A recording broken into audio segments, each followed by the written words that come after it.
परंतु आजपासून सुरू होणारी ही जी संवादमाला आहे ती मानवी जीवनातील सर्व क्षेत्रातील विषयांना स्पर्श करणारी अशी ही वेबिनारची संवादमाला असणार आहे. म्हणजे शैक्षणिक नेतृत्व विकासासोबतच जीवनाकडे बघण्याचा एक सकारात्मक दृष्टिकोन निर्माण होणे काळाची गरज आहे. आणि एका क्षेत्रातील ज्ञान, अनुभव आणि प्रेरणेचा दुसऱ्या क्षेत्राला खूप फायदा होतो. आणि हे ओळखूनच आम्ही या वेबिनारचं आयोजन केलेलं आहे. असं म्हणतात की है अंधेरी रात फिर भी रोशनी की बात कर, लावण्या तू दीप येथे काळजाची वात कर. समस्यांचा, दुःखांचा, अडचणींचा अंधार असतो. या अंधाराला घेऊन डोळे झाकायचे की कर्तृत्वाला प्रकाशाचे पंख देऊन त्यावर मात करायची हे आपल्याच हाती असते. आणि या वेबिनार मधून आपल्या भेटीला प्रकाशाचे पंख लाभलेले असे विविध मान्यवर भेटायला येणार आहे, आपल्याशी संवाद साधायला येणार आहे. आणि त्याची सुरुवात एका खंबीर आणि तेजस्वी नेतृत्वापासून होणार आहे, जे आज आपल्याशी संवाद साधणार आहे आदरणीय देवाजी तोफा साहेब. मावा नाटे मावा सरकार या चळवळीचे प्रणेते आणि देश पातळीवर ज्यांनी गडचिरोलीचं आणि मेंढालेखाचं नाव नेलं आहे असे आदरणीय देवाजी तोफा आपल्या सोबत आहे. आणि या वेबिनारचं आजचं पहिलं सत्र आहे, त्याच्यामुळे उद्घाटक म्हणून आदरणीय जिल्हाधिकारी साहेब आपल्याला लाभले आहे. मी आदरणीय जिल्हाधिकारी साहेब दीपकजी सिंगला यांना विनंती करतो की आपण उद्घाटकीय मनोगत आणि आम्हाला संबोधित करावं. सर्वांना नमस्कार. देवाजी आपल्याला पण नमस्कार. नमस्कार सर. तर आपण हे म्हणजे वेळात वेळ काढून आज आपण इथे आले आणि मला वाटते की हा जो उपक्रम सुरू केलेला आहे डाएटच्या माध्यमातून याने बरोबर म्हटलेलं आहे की याच्यामध्ये आपल्या जीवनामध्ये दृष्टिकोन कसा बघायचा आहे. फक्त आपण ट्रेनिंग याही बाबीवर देतो स्किल बेस्ड, पण आपल्या जीवनमध्ये दृष्टिकोन काय आहे, आपला मानवता कसा आपल्याला ठेवायची आहे हे पण आपल्याला समजणे गरजेचे आहे. आणि वेगवेगळे आपले सेक्टर्सचे लोक इथे येऊन मला वाटते वेबिनार मध्ये संबोधित करणार आणि सगळ्याच्या संवादामध्ये काहीतरी शेवटमध्ये एक ब्रीफ नेमका निघणार की आपल्या सगळ्याचे काय एक्सपिरियन्स आहे आणि त्याला पुढे तसंच कसा घेता येत आहे. आता कोविड काळात आपण बघितलं आहे की फार टफ टाइम आला होता पूर्ण जगात, म्हणजे देशामध्ये नाही तर पण आपल्याकडे तर दुसरी लाट फार मोठी होती आणि याच्यामध्ये बरेच लोकांचे मृत्यू झालेली आहे. पण या टफ काळात मध्ये पण बरेच लोक आहे जे हिरो म्हणून म्हणजे पुढे आले होते. आपण अनसंग हिरो पण म्हणू शकतो. बरेच लोकांनी जेवण दिला, बरेच लोकांनी असंही अनभिज्ञ लोकांची मदत केली, अनजान लोकांची. छोटे छोटे लोक आहे ज्यांचे उदाहरण आहे. कोणी ऑटोवाल्यांनी मदत केली, स्वतःच्या घरी ठेवले, मेडिसिन्स पुरवठा केली. तर ही जी बाबी आहे म्हणजे हे आतापर्यंत दाखवतो की आपण कुठेही असा परत पुढे जीवनामध्ये कुठलाही असा डिझास्टर आला तर आपण सर्व मनुष्य जातीने एकत्रित होऊन याच्या पुढे लढायची आहे. म्हणजे मनुष्य जाती काय इव्होल्युशन 70-72 हजार वर्षापूर्वी आपण ऍज अ ह्युमन बिंग झालेले होते.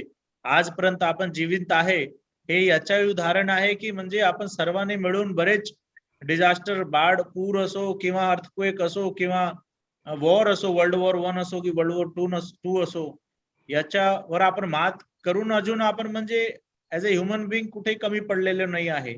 आणि याच्यामध्ये जर आपल्याला पुढे जायचे असेल तर जीवनाप्रती दृष्टिकोन काय असणार आहे आणि एक दुसऱ्याला आपली नेचर सोबत कसा पुढे जायचं आहे. म्हणजे एकीकडे आपण नॅचरल रिसोर्सेसचा वापर करतो आणि आपली पॉप्युलेशन पण वाढतो.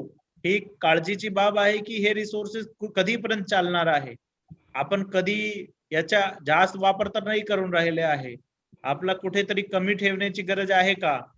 तर आपण मला वाटते देवाजी तोफा साहेब आपण तर याही भागामध्ये चांगला काम करतो आणि तुमच्या प्रयासामुळे तुमचे गाव एक आदर्श गाव म्हणून आता महाराष्ट्रामध्ये बघितला जात आहे. तर तुमचे विचार मला वाटते सगळ्यांनाही प्रेरणादायी असणार आणि तुमच्यामुळे बरेच लोकांनी प्रेरणा भेटणार आणि ते जीवनामध्ये दृष्टिकोन बघणार. म्हणजे खरा मी आपल्यासारखा चांगला माणूस रेअरली बघितला आहे जे एकदम सीधा सोपा माणूस आहे, पण ते त्यांनी पूर्ण जीवन आपले गावासाठी नाही तर समाजासाठी अर्पण केलेलं आहे. तर आपल्याकडने बरेच लोक प्रेरणा घेतील आणि हा जो आपण वेबिनारचा ऑर्गनाइज केलेला आहे डाएटच्या माध्यमातून हे कुठेतरी याच्या आपण जो ऑब्जेक्टिव्ह घेतलेला आहे तो साध्य होणार आणि नवीन काय तरी आपण याच्या नंतर इनोव्हेशन करतील आणि लोकांमध्ये बदल आणतात. याची मला नक्की हमी आहे. तर हे डाईटने जो उपक्रम घेतलेला आहे याचा मी मनापासून आभार मानतो आणि याने शुभेच्छा देतो की हे जेव्हा हे संपतील, किती दिवसच्या 8-10 दिवसच्या असतील, तर याच्यानंतर आपला एक आउटपुट निघणार आणि तो सर्वांमध्ये डिस्ट्रीब्यूट होऊन जाणार. तर याची मला हमी आहे. तर एवढे सांगून माझे 2 शब्द थांबतो. जय हिंद, जय महाराष्ट्र. Thank you sir. मनपूर्वक धन्यवाद सर. अतिशय कमी शब्दामध्ये समर्पक आणि समयोचित असं उद्बोधन तुम्ही आमच्या सर्व या कार्यक्रमाला जुळलेल्या आमच्या सगळ्या व्यक्तींना केलं आहे. मनपूर्वक धन्यवाद. आणि आमचाही उद्देश तोच आहे की नैराश्याचं हे मळभ दूर झालं पाहिजे. हताशा, निराशा आणि हे दूर होऊन चैतन्याचं वातावरण सर्व क्षेत्रात निर्माण झालं पाहिजे. आणि म्हणूनच विविध क्षेत्रामध्ये भरीव काम करणाऱ्या या व्यक्तिमत्वांना आमच्या सर्व शैक्षणिक प्रवाहातील घटकांसोबतच या कार्यक्रमाला जुळणाऱ्या सर्व सामान्य नागरिकांना सुद्धा या वेबिनारचा लाभ व्हावा हा आमचा उद्देश आहे. आपण वेळात वेळ काढून आम्हाला संबोधित केलं आणि आमचा विश्वास दुणावला, आम्हाला प्रेरित केलं, त्यासाठी डायट गडचिरोलीच्या वतीने आपले मनपूर्वक आभार सर. यानंतर थँक्यू. मी तुमची तरी परवानगी घेऊन निघतो. देवाजी तोफा साहेब, एक मीटिंग चालू आहे माझी. थँक्यू. Okay sir, thank you. यानंतर आपण वळूया ज्यांचे तेजस्वी विचार आणि अनुभवाच्या 52 कशीतून जे पाऊल सुलाखून तयार झाले आहेत आणि जे आज जिल्ह्यासाठी नव्हे, राज्यासाठी नव्हे, तर देशातील अनेक सामाजिक क्षेत्रात काम करणाऱ्या लोकांसाठी आणि सामान्य लोकांसाठी सुद्धा प्रेरणा ठरलेली आहे, असे देवाजी तोफा. त्यांचा परिचय करून देणार आहे आपल्याला श्री अविनाश पोईनकर. हे भामरागड येथून आपल्याला या कार्यक्रमासाठी जॉईन झालेले आहेत. अविनाश हे स्वतः एक उत्तम सामाजिक कार्यकर्ता आहे. आपण घाटपूळ या गावाचं नाव ऐकलं असेल. आदर्श ग्राम, त्यासोबतच स्मार्ट विलेज आणि हरित ग्राम अशी शासनाचे वेगवेगळे पुरस्कार त्या गावाला मिळाले आहेत. त्या गावामध्ये अविनाश यांनी काम केलेलं आहे सीएम फेलो म्हणून. आणि ते भामरागड येथे सध्या याच विषयावरती म्हणजे परिसर हक्क, वन हक्क या विषयावरती सध्या भामरागडमध्ये ते काम करत आहे.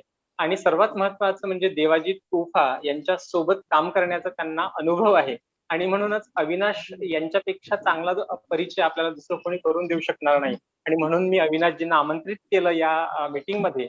आणि आता मी विनंती करतो अविनाश यांना की त्यांनी देवाजी तोफा यांचा परिचय आम्हाला करून द्या. सगळ्यांना नमस्कार. आवाज येतोय? हो सर, येतोय. आवाज येतो आहे?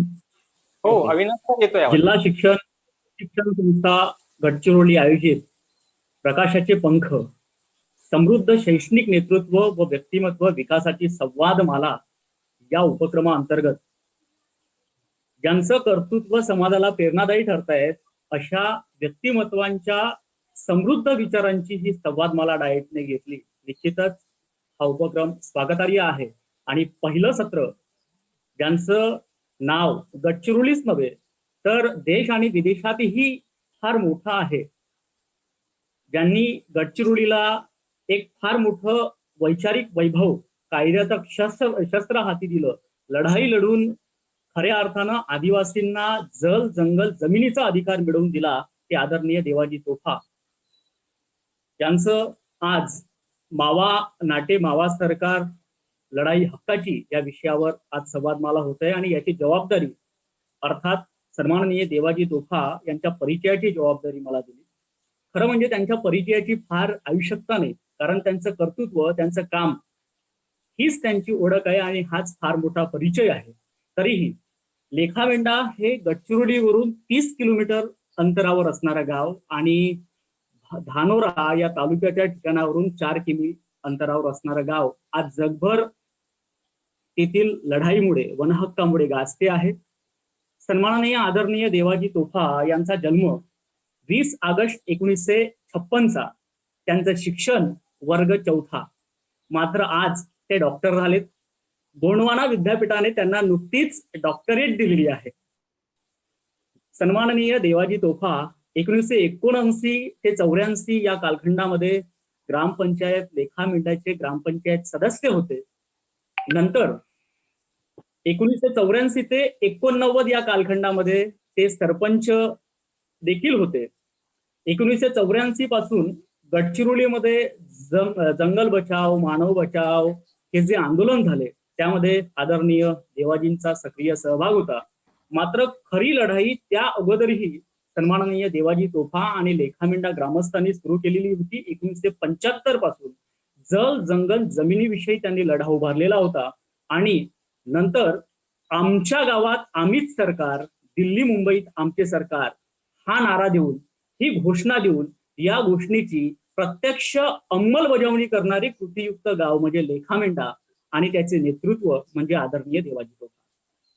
2006 साली पारित झालेल्या वनहक्क कायदा अर्थात वनाधिकार कायदा नियम 2008 नुसार गावाच्या परिसरातील वनांवर सामूहिक हक्काचा दावा मान्य करून घेणारे देशातले पहिले गाव म्हणजे लेखामेंढा. 1909 हेक्टर वनहक्क या लेखा या गावाला मिळाला आहे आणि त्याचं संवर्धन आणि व्यवस्थापनाचं काम आदरणीय देवाजी तोफा यांच्या नेतृत्वात होते आहे. तत्कालीन पर्यावरण मंत्री जयराम रमेश यांनी सुद्धा स्वतः या गावात येऊन त्यांना दावा सुपूर्द केला. खरं म्हणजे या पलीकडेही आदरणीय सामाजिक कार्यकर्ते देवाजी तोफा यांचं मोठं काम आहे ते म्हणजे ग्रामसभा सक्षमीकरणाचं. केवळ लेखामेंढा नव्हे तर जिल्ह्यातल्या ग्रामसभा सक्षमीकरणाचं काम आदरणीय देवाजी तोफा यांच्या नेतृत्वामध्ये होते आहे. लेखामेंढ्यामध्ये सामूहिक निर्णय प्रक्रिया ही ग्रामसभेतून होते. ग्रामसभा हेच सर्वोच्च हा विचार देवाजी तोफा यांनी सर्वत्र दिला. आणि फार महत्वाचं म्हणजे रोजगार हमी कायदा आहे त्याची अंमलबजावणी यंत्रणा म्हणून आदरणीय देवाजी तोफांच्या लेखा या ग्रामसभेने पहिल्यांदाच ऐतिहासिक कार्य केलेलं आहे. तेथील पद्धत आदरणीय देवाजी तोफा यांनी अभ्यास गटाच्या माध्यमाने विकसित केली. अभ्यास गटामध्ये गावकरी एकत्र येतात, विषयानुसार चर्चा करतात आणि चर्चेतून निघालेला सार खऱ्या अर्थानं ग्रामसभेमध्ये निर्णयाच्या रूपात दिला जातो. लेखा मेंढा हे आदर्श गाव आहे, पण ते गाव पुरस्कारासाठी काम करत नाही.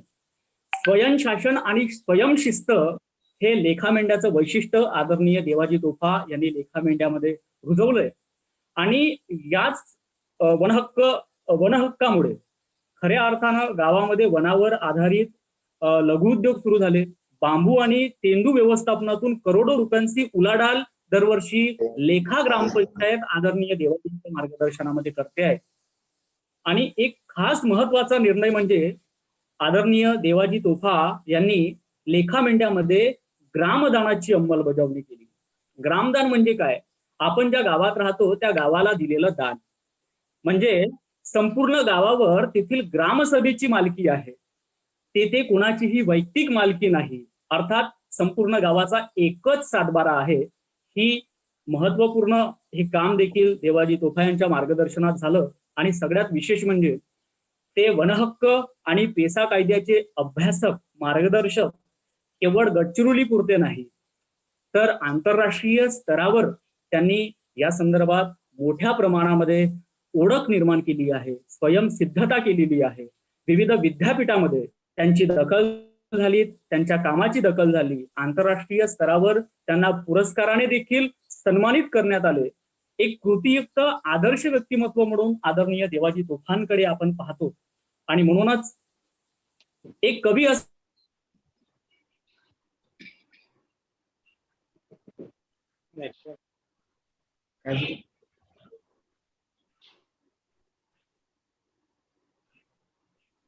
अविनाश, तुमचा आवाज गेलाय. माणसांची चळवळ किती विशाल, जखमा प्यालो असंख्यदा पण कितीदा तरी हळहळलो, हजारदा कोसळलो तरी पुन्हा पुन्हा सडसडलो. ही सडसडण्याची ताकद आदरणीय देवाजी तोफांनी तेवढ ठेवली. आणि या साध्या भोड्या माणसांची साधना दिव्यत्वाची कर्तृत्वाने लढलो आम्ही लढाई हक्काची. ही केवळ लढाई एका लेखामेंढ्यापुरती आज मर्यादित नाही तर लेखामेंढ्यामध्ये झालेला हा प्रयोग आज गडचिरोलीमध्ये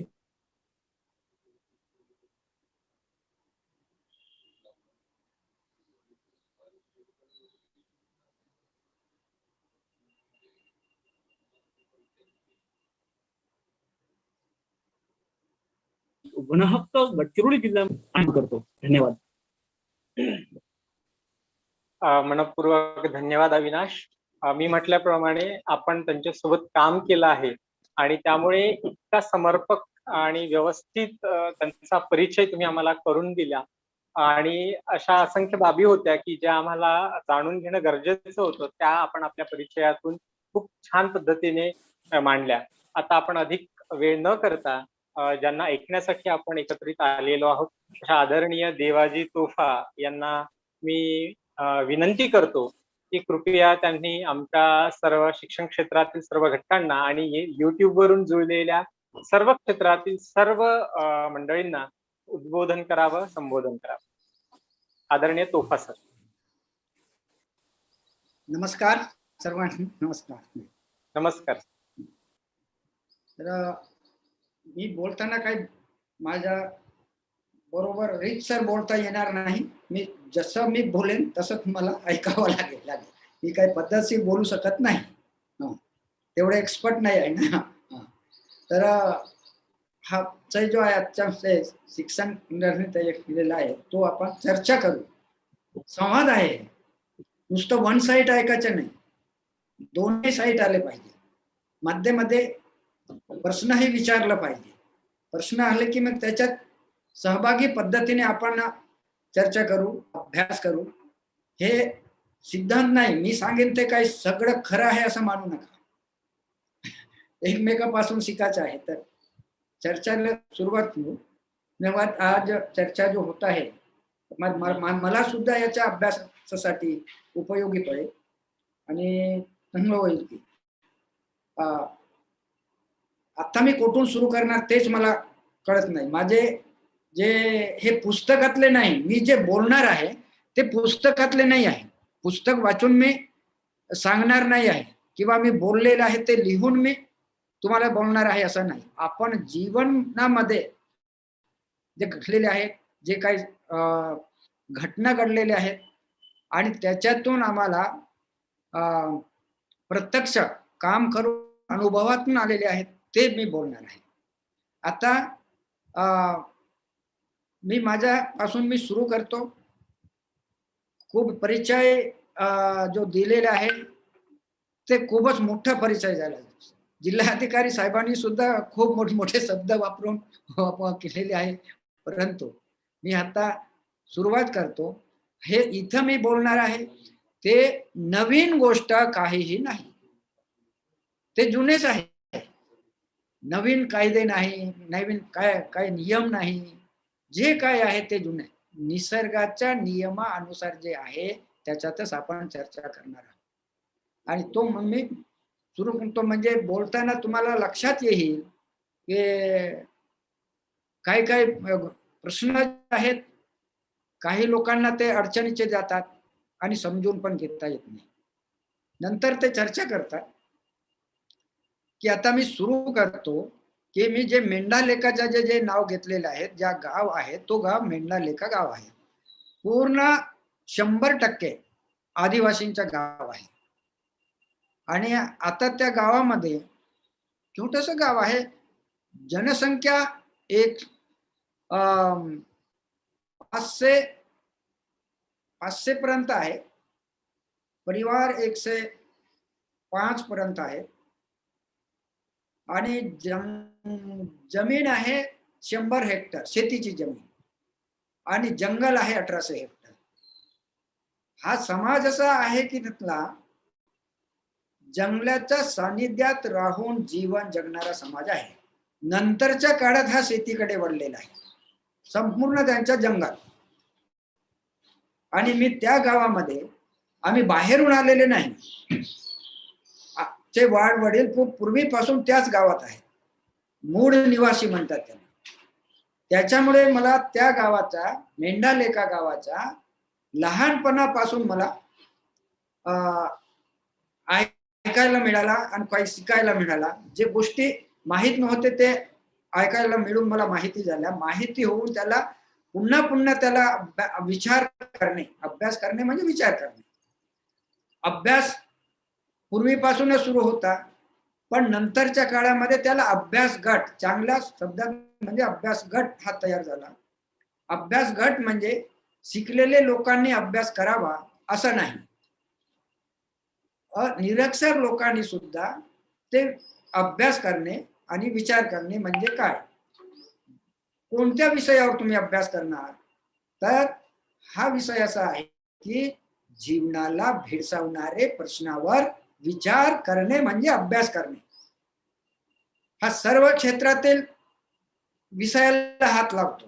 हा विषयच तोच आहे. मी ऐकलं प्रस्ताविकामध्ये की हा सर्व क्षेत्रातल्या विषयाला धरूनच हे काम आहे.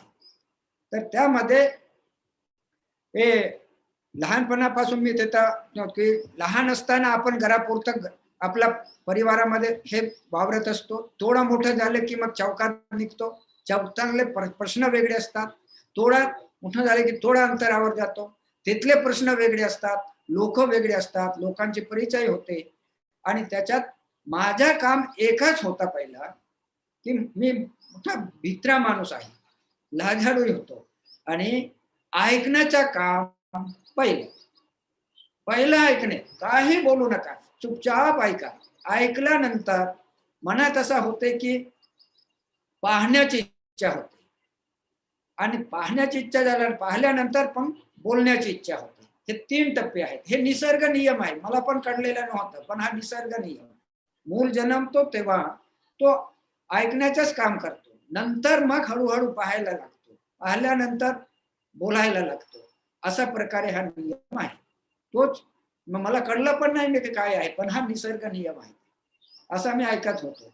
मग काही प्रश्न समजत नव्हते आणि लोकांसोबत बसताना, चर्चा करताना, ऐकताना भरपूर प्रश्न येतात. देव येतो, धर्म येतो, समाज येतो, जाती आहे हे येतात. देव कुठे असतो, हा देव शब्द ऐकल्यानंतर मला असं म्हणत की देव पाहता येईल का, कुठे आहे देव, असं मी माझा आणि लहानपणापासून कार्यक्रमामध्ये बसणे, त्यांच्या बघणं, ऐकणं, मग त्याच्यातून मला आणखी आणखी अभ्यास आणि विचार करण्यासाठी वाव मिळाला. पुढे जाऊन बघा की गावामध्ये कार्यक्रम होते, लोक बसत होते, आपल्या गावापुरता ते निर्णय घेऊन काम करत होते, त्यांना कायदे समजत होते, देवाधर्माचे रीतिरिवाज समजत होते. हे कसं समजतात, कसं समजतात, आपल्याला कसं समजेल, कोण सांगेल आणि मला कसं समजेल. मला दुसऱ्याने बोललेले शब्द मला कळत नव्हते आणि मग मी का बोलत आहे मलाच कळत नव्हतं. म्हणजे काय आहे हे असा मी विचार करत होतो. आणि त्या गावांमध्ये बघा 100% आदिवासी लोक असल्यामुळे हे कोया भाषा बोलणारे लोक आहेत. कोया म्हणजे गोंडी, आता ते गोंडी म्हणतात, तो भाषा बोलणारे आहेत. ते 40-50 वर्षाच्या पूर्वी त्या गावात बाहेरून लोक जर आले तर गावातले लोक जंगलात पडून जात होते आणि मी पण पडून जात होतो. आणि मागे वळून पाहिलं तर माणसं दिसत होते, वर्दीमध्ये फरक होता. मग कधी कधी लोकांना पडून जाण्यास वेळ भेटत नव्हता आणि ते घरीच थांबत होते किंवा गावातच थांबत होते. त्यावेळेला बाहेरून येणारे लोक त्या आदिवासी लोकांना काय म्हणायचे की हे मागासलेले लोक आहेत, यांचे बोली भाषा बरोबर नाही, कपडे बरोबर नाही, मकान बरोबर नाही, भांडे बरोबर नाही, म्हणून हे मागासलेले आहेत, अडाणी आहेत, गरिबी आहे आणि वनात राहणारे वनवासी आहेत. कोणी वनवासी म्हणायचा, कोणी वननिवासी म्हणायचा. आणि बाहेरून आलेले लोकांसोबत काहीही बोलायचं नाही, कारण बाहेरचे लोक मराठी, हिंदी, इंग्लिश आपल्या वेगवेगळ्या भाषेत ते बोलत होते, ते काहीही समजत नव्हतं. आणि आदिवासी लोक बोलत नसल्यामुळे बाहेरील लोकांचा असा समज होता की हे लोक बिलकुल रानटी अवस्थेतील लोक आहेत. हे असं ते बोलत होते, रानटी अवस्थेत, जनावरासारखं आहे असं सुद्धा मी ऐकलेलं आहे. आणि त्यामध्ये कोण आम्हाला त्याच्यातून शिकायला मिळालं. आणि त्या गावात वर्षभर खायला अन्न मिळत नव्हतं, धान्य नाही. पण ते लोक जे आहेत, आदिवासी लोक, जंगलाच्या सानिध्यात राहून जीवन जगत असल्यामुळे ते जंगलच एक आई आहे आणि निसर्ग हा त्यांच्यासाठी अन्नचक्र तयार केलेलं असतं. सर्व जीव जंतू आहे, प्राणी आहे, पक्षी आहे, हे उन्हाळा, हिवाळा, पावसाळा तीनही ऋतूमध्ये निसर्गाने कसं अन्न तयार करतो आणि हे लोकांना त्याचा पुरवतो.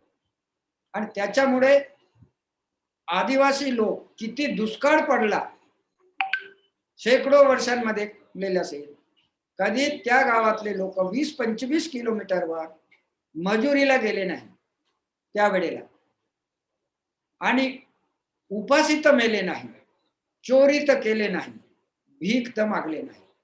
कसे जगले? तर हा निसर्गाने तयार केलेले न चक्र जो आहे त्या त्या वेळेला ते अन्न तयार करत असतो. आणि हे आदिवासी लोक अन्न म्हणून खात होते, पण तो अन्नच नाही तर एकाच वेळेला औषध पण होता. सगळ्या प्रकारचे ऋतू अनुसार त्यांचे भाज्या, फळे, कंदमूळ, मच्छी सुद्धा यांच्या असतात, मांस सुद्धा त्यांच्या एक ऋतूप्रमाणे त्यांच्या असतात. हे केल्यामुळे त्यांना बिमारी कमी होत.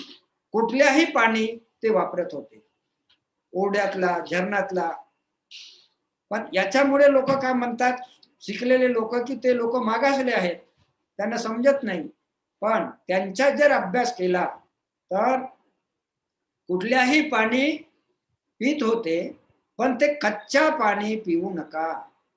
ते कच्चा पाणी पित नव्हते. ते काय करत होते, पूर्वी हे धान्य वगैरे पेरत नव्हते. ते नाचणी होता, रागी होता, मंड्या होता, आणि नांगरणे चालवत नव्हते.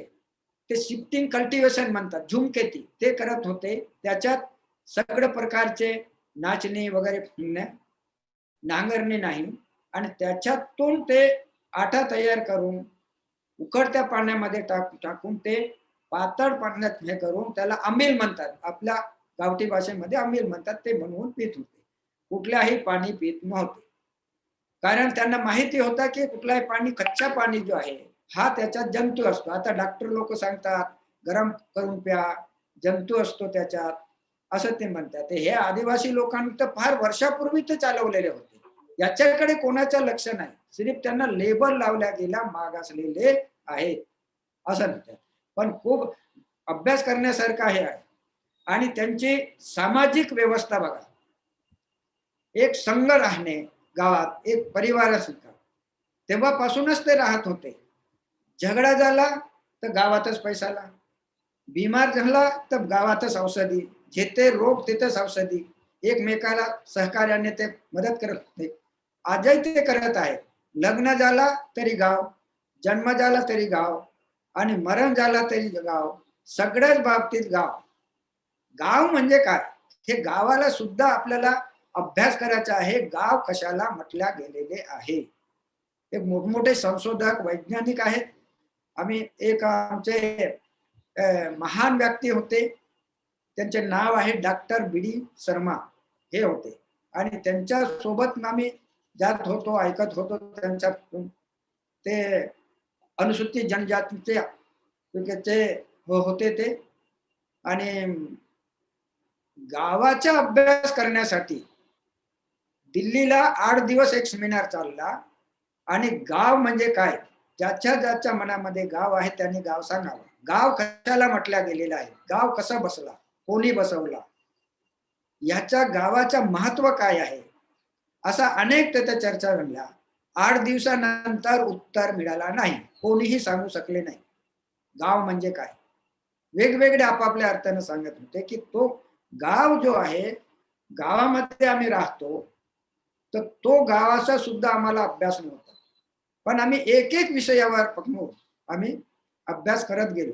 गावामध्ये अभ्यास करताना वेगवेगळे विषयाचे लोक आहेत, महिला आहेत, पुरुष आहेत, वैदू आहेत, युवक मंडळ आहेत, युवती आहेत, हे सगळेच त्यावेळेला गावातच सगळ्या विषयाचे शिक्षक आहेत, कुलगुरू पण आहेत, प्रोफेसर आहेत, इंजिनियर आहेत, डॉक्टर आहेत, वकील आहेत, जजमेंट आहेत, जो काय आपण ते सगळं गावामध्ये दिसतो.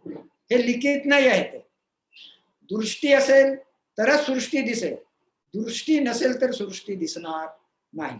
त्या अशा प्रकारे आमचा हा अभ्यास सुरू होता आणि लोकांसोबत चर्चा करताना आणि बसून विचार करताना, लोकांचे ऐकताना हे लक्षात येतं की आपण समूहाने म्हणतो, तर आदिवासीमध्ये सामूहिकता पहिलंच आहे.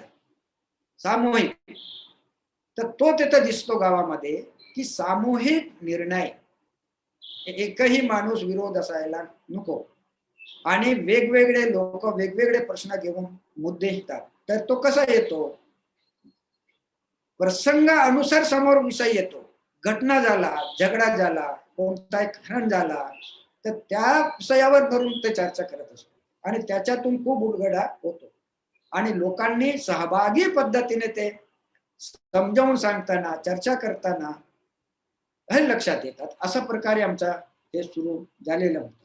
आणि त्या गावांमध्ये, आपण गावामध्ये राहतो, तर गावात जर बघितला तर वेगवेगळ्या विचाराचे लोक आहेत. आमचा एकच समाज असला तरी सगळ्या समाजाचे विचार तिथं आहेत.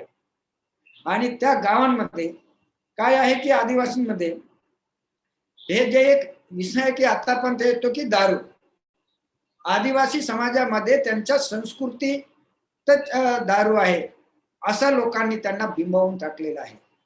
तो सुद्धा आमचा एक अभ्यास करण्याचा विषय होता दारूचा, की दारू शिवाय नाही, सगळ्या कार्यक्रमामध्ये दारू लागलेला आहे आणि दारू पिऊन लोक, काय दारू पिणारे लोक आपला ध्यान सांभाळू शकत नाही, बोलण्यामध्ये असं दिसतो आणि ते कार्यक्रमामध्ये अडथळा आणतील, परिवारामध्ये आणतील, झगडे करतील असं. त्याच्यावर सुद्धा अभ्यास झाला. असे का करतात लोक? दारू हा खरोखर गरज आहे का आदिवासी समाजामध्ये? लोकांनी सांगितलं की हो आहे. तर मग हा कोणी केला? दारूच्या नियमावली, दारू लागली म्हणून सांगणारा कोण होता? कोणता गुरु होता? असा तो प्रश्न आला. कोणता देव होता? तर काही लोक सांगतात धर्मगुरु म्हणजे हे पारिक उपारलिंगो असं ते सांगतात. आणि काही लोक म्हणतात धर्मगुरूने दारू तयार केला नाही. तर हा कोण तयार केला, का केला, कसा केला, त्याचा उपयोग कुठे करावा, असा प्रश्न समोर येत होते लोकांमधून. आणि त्याच्यातून मग म्हटलं की आता दारू लागतो, तर पण याचं प्रमाण काय? किती काय तुम्ही दारू पिता, वापरता, भांडणं करता, महिलांना त्रास देता, महिलांना तर तिथं दारू पिणाऱ्या समोर बसण्याचे चान्सच नाही.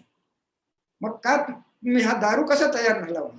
खूप लोकांकडून माहिती घेतली, एका व्यक्तीकडून आपल्याला हे माहिती मिळणार नाही. जसं मधुमक्खी असते, मधुमक्खी प्रत्येक फुलातून ते रस गोळा करत असतो आणि मध तयार करत असतो, तेव्हा तो गोड बनतो. तसासारखा हा विषय आहे. मधुमक्खीचा सुद्धा अभ्यास करणे जरुरी आहे. मधुमक्खीचा आम्ही अभ्यास केलेला आहे. त्या अभ्यास गटातून हे लक्षात येते. वेगवेगळे लोक त्याच्यातलेले आहे. आता हा मधुमक्खीचा विषय असल्यामुळे यामध्ये अभ्यास गट सुरू झालेला होता. मधुमक्खी अभ्यास करणारा गट गावातले लोक आणि डॉक्टर गोपाल पालेवाल वर्धा यांनी जोडला होता. हर्बेरियम जमा करण्यासाठी गावातले मुलं आणि मुली आणि डॉक्टर नाना उगे नागपूर पक्ष्यांचा अभ्यास करण्यासाठी एक गट होता. तो गावातलं युवक मंडळ आणि स्वर्गीय लाटकेडकर सर नागपूर आणि मच्छीचा मत्स्याचा अभ्यास करण्यासाठी एक शासकीय अधिकारी होता भुसुंडी सर म्हणून, त्यांनी जोडलेला होता. आणि जनावरांचा अभ्यास करण्यासाठी एक डीओपो कळसकर होते आणि गावातले लोक, आणि चारोळी महुवा ह्याचा अभ्यास करण्यासाठी मोहन हिराबाई हिरालाल हे गुंफले होते आणि गावातले लोक, असे वेगवेगळे लोकांच्या लोक. आणि या जंगलावरचा अभ्यास करताना आम्हाला खूप याच्यात शिकण्याला, आम्ही जंगलात होतो पण एवढं माहिती नव्हतं, करत होते, वापरत होते, पण एवढं त्याच्यामध्ये झाला की ते बायोडायव्हर्सिटी जो होता याच्यातून लक्षात आलं, लोकांना खूप माहिती आहे. आणि या अभ्यास गटामध्ये तुम्हाला माहितच आहे की प्रोफेसर माधव गाडगीळ हे मेन होते, त्याच्यात आंतरराष्ट्रीय लेवलचे होते. आणि यांच्या सोबत राहून आम्हाला हा शिकता आला.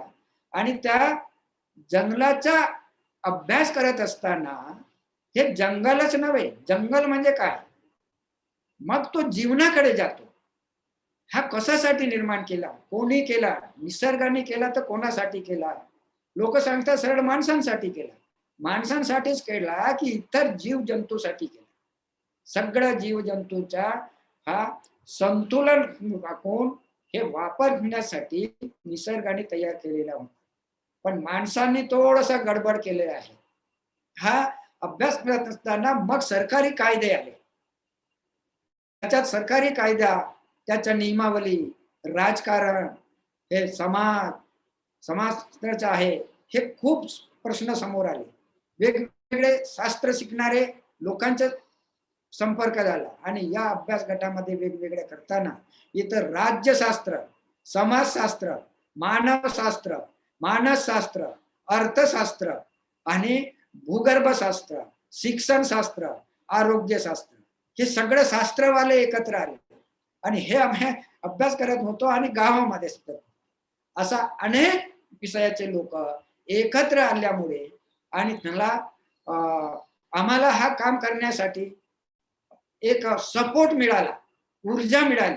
वेगवेगळे लोक असल्यामुळे आम्ही जे आमच्या मनात सांगतो ते, आम्ही अशिक्षित असलो तरी हे विषय शिक्षणामध्ये आलेले आहेत, तर शिक्षणाचा याचा उपयोग काय होईल मला शिकतात अशा प्रकारे.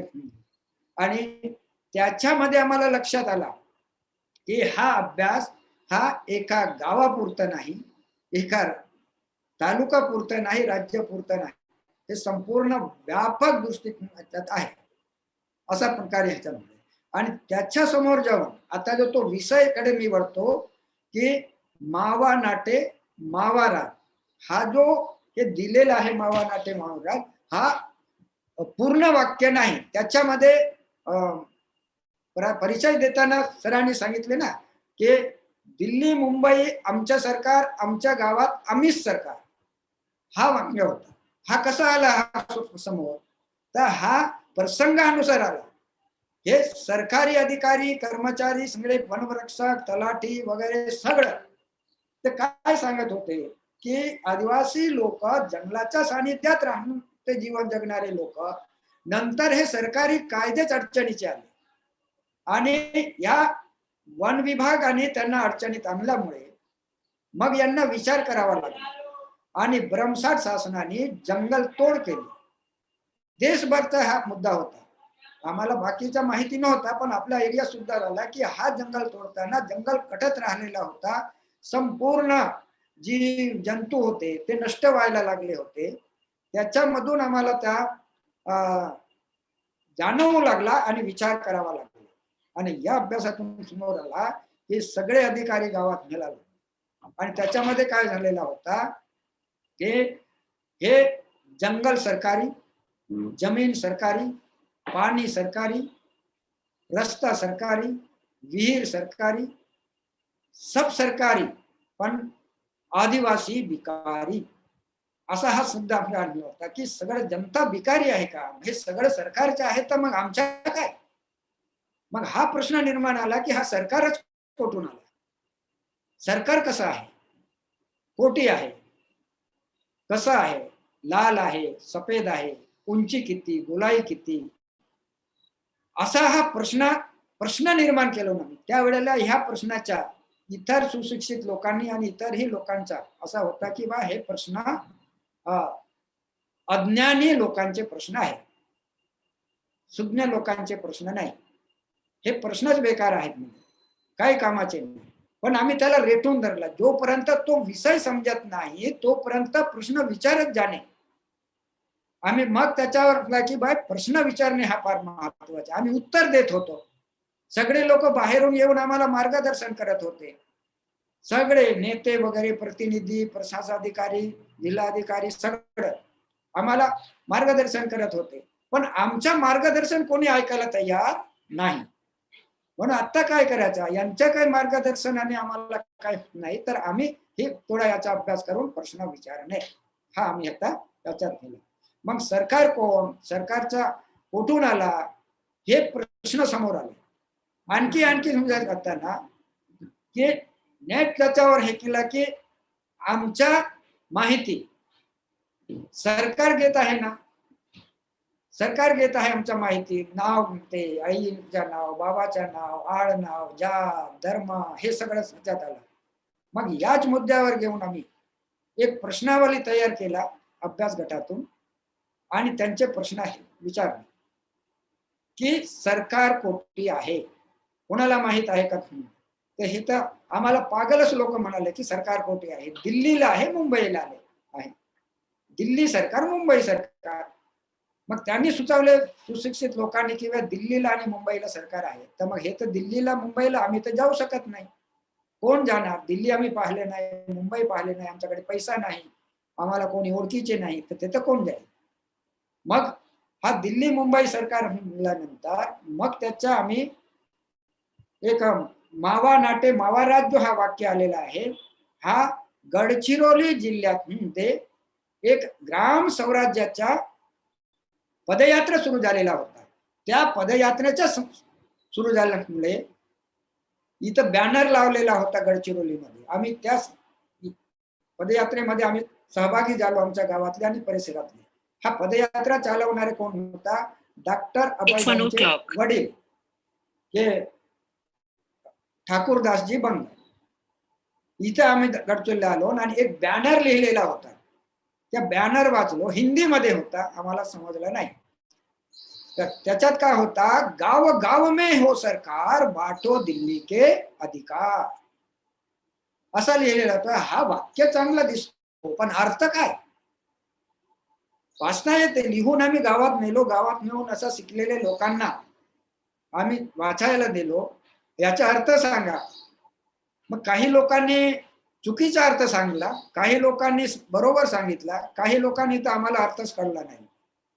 म्हणजे ह्या सांगताना तो अर्थ असा होता की दिल्लीच्या राज्य कारभाराचा तुकडा गावागावात झाला पाहिजे, असा तो अर्थ काढला.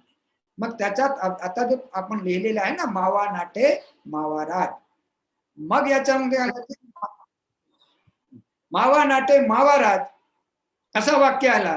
तर दुसरे लोकांनी प्रश्न विचारले, मावा नाटे मावा राजच्या होते अर्थ मराठीमध्ये आमच्या गावात आमच्या राज्य, आमच्या गावात आमच्या राज्य आहे, तर मग दिल्लीचं राज्य कोणाचा, असा प्रश्न आला. तो मग तो राज्य कोणाचा आहे? मग तुमच्या गावाच्या राज्यामध्ये काय फरक आहे सांगा.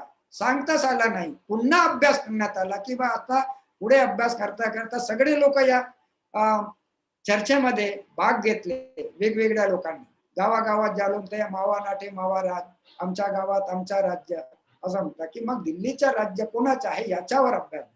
मग पुढे जाता जाता असा झाला की बा इकडे आमच्या गावात आमच्या राज्य, इकडे हा सरकारी जंगल, जमीन सरकारी, पुन्हा शाळा सरकारी, शिक्षक सरकारी, सब सरकारी, सर्व सरकारचा तर आमच्या काय, मग सरकार कोण?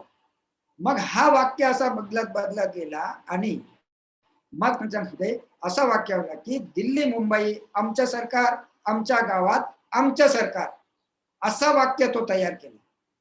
आणि आमच्या गावात आमचं सरकार, दिल्ली मुंबई आमचं सरकार, असा चर्चा करत असताना एक निरक्षर आदिवासी माणूस भामरागड एरियामध्ये लंगोटी लावून आला आणि त्यांनी हा घोषणा ऐकून प्रश्न केला गोंडी भाषेतच की दिल्ली मुंबईला आमचं सरकार, आमच्या गावात आमचं सरकार, असे जेव्हा म्हणता तर मग दिल्लीचं सरकार आणि गावाच्या सरकारमध्ये याच्यामध्ये फरक काय? गावातही आमच्या, दिल्लीमध्ये आमच्या, मग फरक काय? फरक करून सांगा. तर लोकांना सांगताच आलं नाही. ज्यांनी घोषणा दिली त्यांना सांगता आलं नाही. मग जो प्रश्न विचारणारा माणूस हाच खरा विद्वान असतो. मग त्यांनाच विचारलं सगळे, तूच सांग तुला काय वाटते ते, आम्हाला तर काही सुचत नाही. मग त्यांनी तो समजावून सांगितला, दिल्ली मुंबईला आमचं सरकार हे ठीक आहे, पण आमच्या गावात आमचं सरकार नाही. आमच्या गावात आम्हीच सरकार, जल जंगल जमीन गाव समाजाचा अधिकार, असं त्यांनी वाक्य बदललं. आणि तो वाक्य मग आम्ही पकडलं. घोषणा मेंढालेखातून झाली, पण सुधारणा इतर लोकांनी केलेल्या आहे. लोकसहभागातून हा सुधारणा झाला. मग दिल्ली मुंबई आमचं सरकार, आमच्या गावात आम्हीच सरकार, हा वाक्य घेऊन गावामध्ये सुरू केला. तेव्हा प्रश्न अनेक निर्माण झाले, वेगवेगळे प्रश्न निर्माण झाले. एका गावात तुम्ही सरकार होऊ शकाल का? तुमच्याकडे शिक्षक आहेत का? शिक्षकांचा पगार देणार का? ग्रामसेवक आहेत का? तुमच्याकडे राशन आहे का? मग तुम्ही झगडा झाला, काय झाला, मग पोलीस स्टेशनात काय जाणार का? नाही, असा अनेक प्रश्न झाले. मग त्याच्यावर आणखी अभ्यास करण्यात आला. आमच्या गावात आम्ही सरकार, दिल्ली मुंबई आमचं सरकार, असा हा वाक्य जो झाला. याच्यावर पुन्हा अभ्यास करण्यात आला. आता आपण समोर जाऊ त्याच्यात. त्याचा प्रत्येक माणसाला तो समजत नव्हता. खूप शिकलेले लोक, आय एस अधिकाऱ्यांनाच कळत नव्हता. आणि हा वाक्य मग एका आय एस अधिकाऱ्यांनी, शेकडो आय एस अधिकाऱ्यांनी प्रश्न विचारलेला आहे. आमच्या गावात आम्ही सरकार हे तोतांड आहे, काल्पनिक आहे. तुम्ही एका गावात सरकार होऊ शकत नाही. कोणीतरी बाहेरून तुम्हाला सांगितलेले आहेत, बाहेरून येणारे लोक तुम्हाला भडकवतात आणि तसंच तुम्ही बोलता आदिवासी लोक, असा प्रश्न आलेला होता. त्याच्यावर आम्ही अभ्यास केला. मग येतो की हा आपल्या देशाचा जो स्वातंत्र्य मिळालेला आहे भारत देशाला, तर पूर्वी हा कोणाचा राज्य होता? इथं कोणाचा राज्य होता? तर सांगतात लोक अंग्रेज सरकारचा होता, असं तुम्ही म्हणता. अंग्रेज सरकारच्या वेळी हा देश कसा होता? तो होता की गुलामात होता. तो गुलाम म्हणजे काय या आदिवासींना माहीतच नाही. गुलाम कशाला म्हणतात? आणि गुलाम होता. तर आता स्वातंत्र्य मिळाला, तर केव्हा मिळाला हे सुशिक्षित लोकांना सगळं टुकटक माहित आहे. 15 ऑगस्ट 1947 ला स्वातंत्र्य मिळाला आणि देश स्वतंत्र झाला. आणि संविधान केव्हा बनला?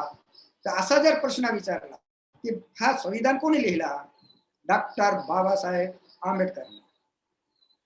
लिहून कोणाला दिला? असा प्रश्न आला. तेव्हा वेगवेगळे लोक वेगवेगळे प्रकारे हे केले. भारतीय संविधान बनलेलं आहे आणि भारतीय संविधानाचा उद्देशिका काय आहे? जास्त वाटण्यापेक्षा आम्हाला तर भारतीय संविधानच वाचता येत नाही, वाचलं तरी अर्थ कळत नाही, म्हणजे अनर्थ जरूर. आम्ही 1-2 वाक्याचा अभ्यास केला इतर लोकांकडून की आमच्या उद्देशिका आहे, प्रत्येक ऑफिसमध्ये आहे, शाळेमध्ये आहे, इथे तिथं लागलेला आहे. त्या संविधानाचा जो वरचा वाक्य आहे, आम्ही भारताचे लोक, आम्ही भारताचे लोक, काय कमी आणि कोठे कमी, या 2 वाक्यांचा अभ्यास करावा लागेल. कोठे कमी, काय कमी, मधले वाचू नका. खाली जर 26 नोव्हेंबर 1949 ला ही घटना स्वतःप्रती आम्ही अर्पण करीत आहोत, हा वाक्य महत्वाचा असतो. इथं अभ्यास केला आणि या वाक्यावर हे करून आम्ही याचा अभ्यास करून तो बघा, आमच्या गावात आम्ही सरकार, दिल्ली मुंबई आमच्या सरकार, याच्यावर स्पष्टीकरण करण्यासाठी आमचे जिल्हाधिकारी साहेब होते.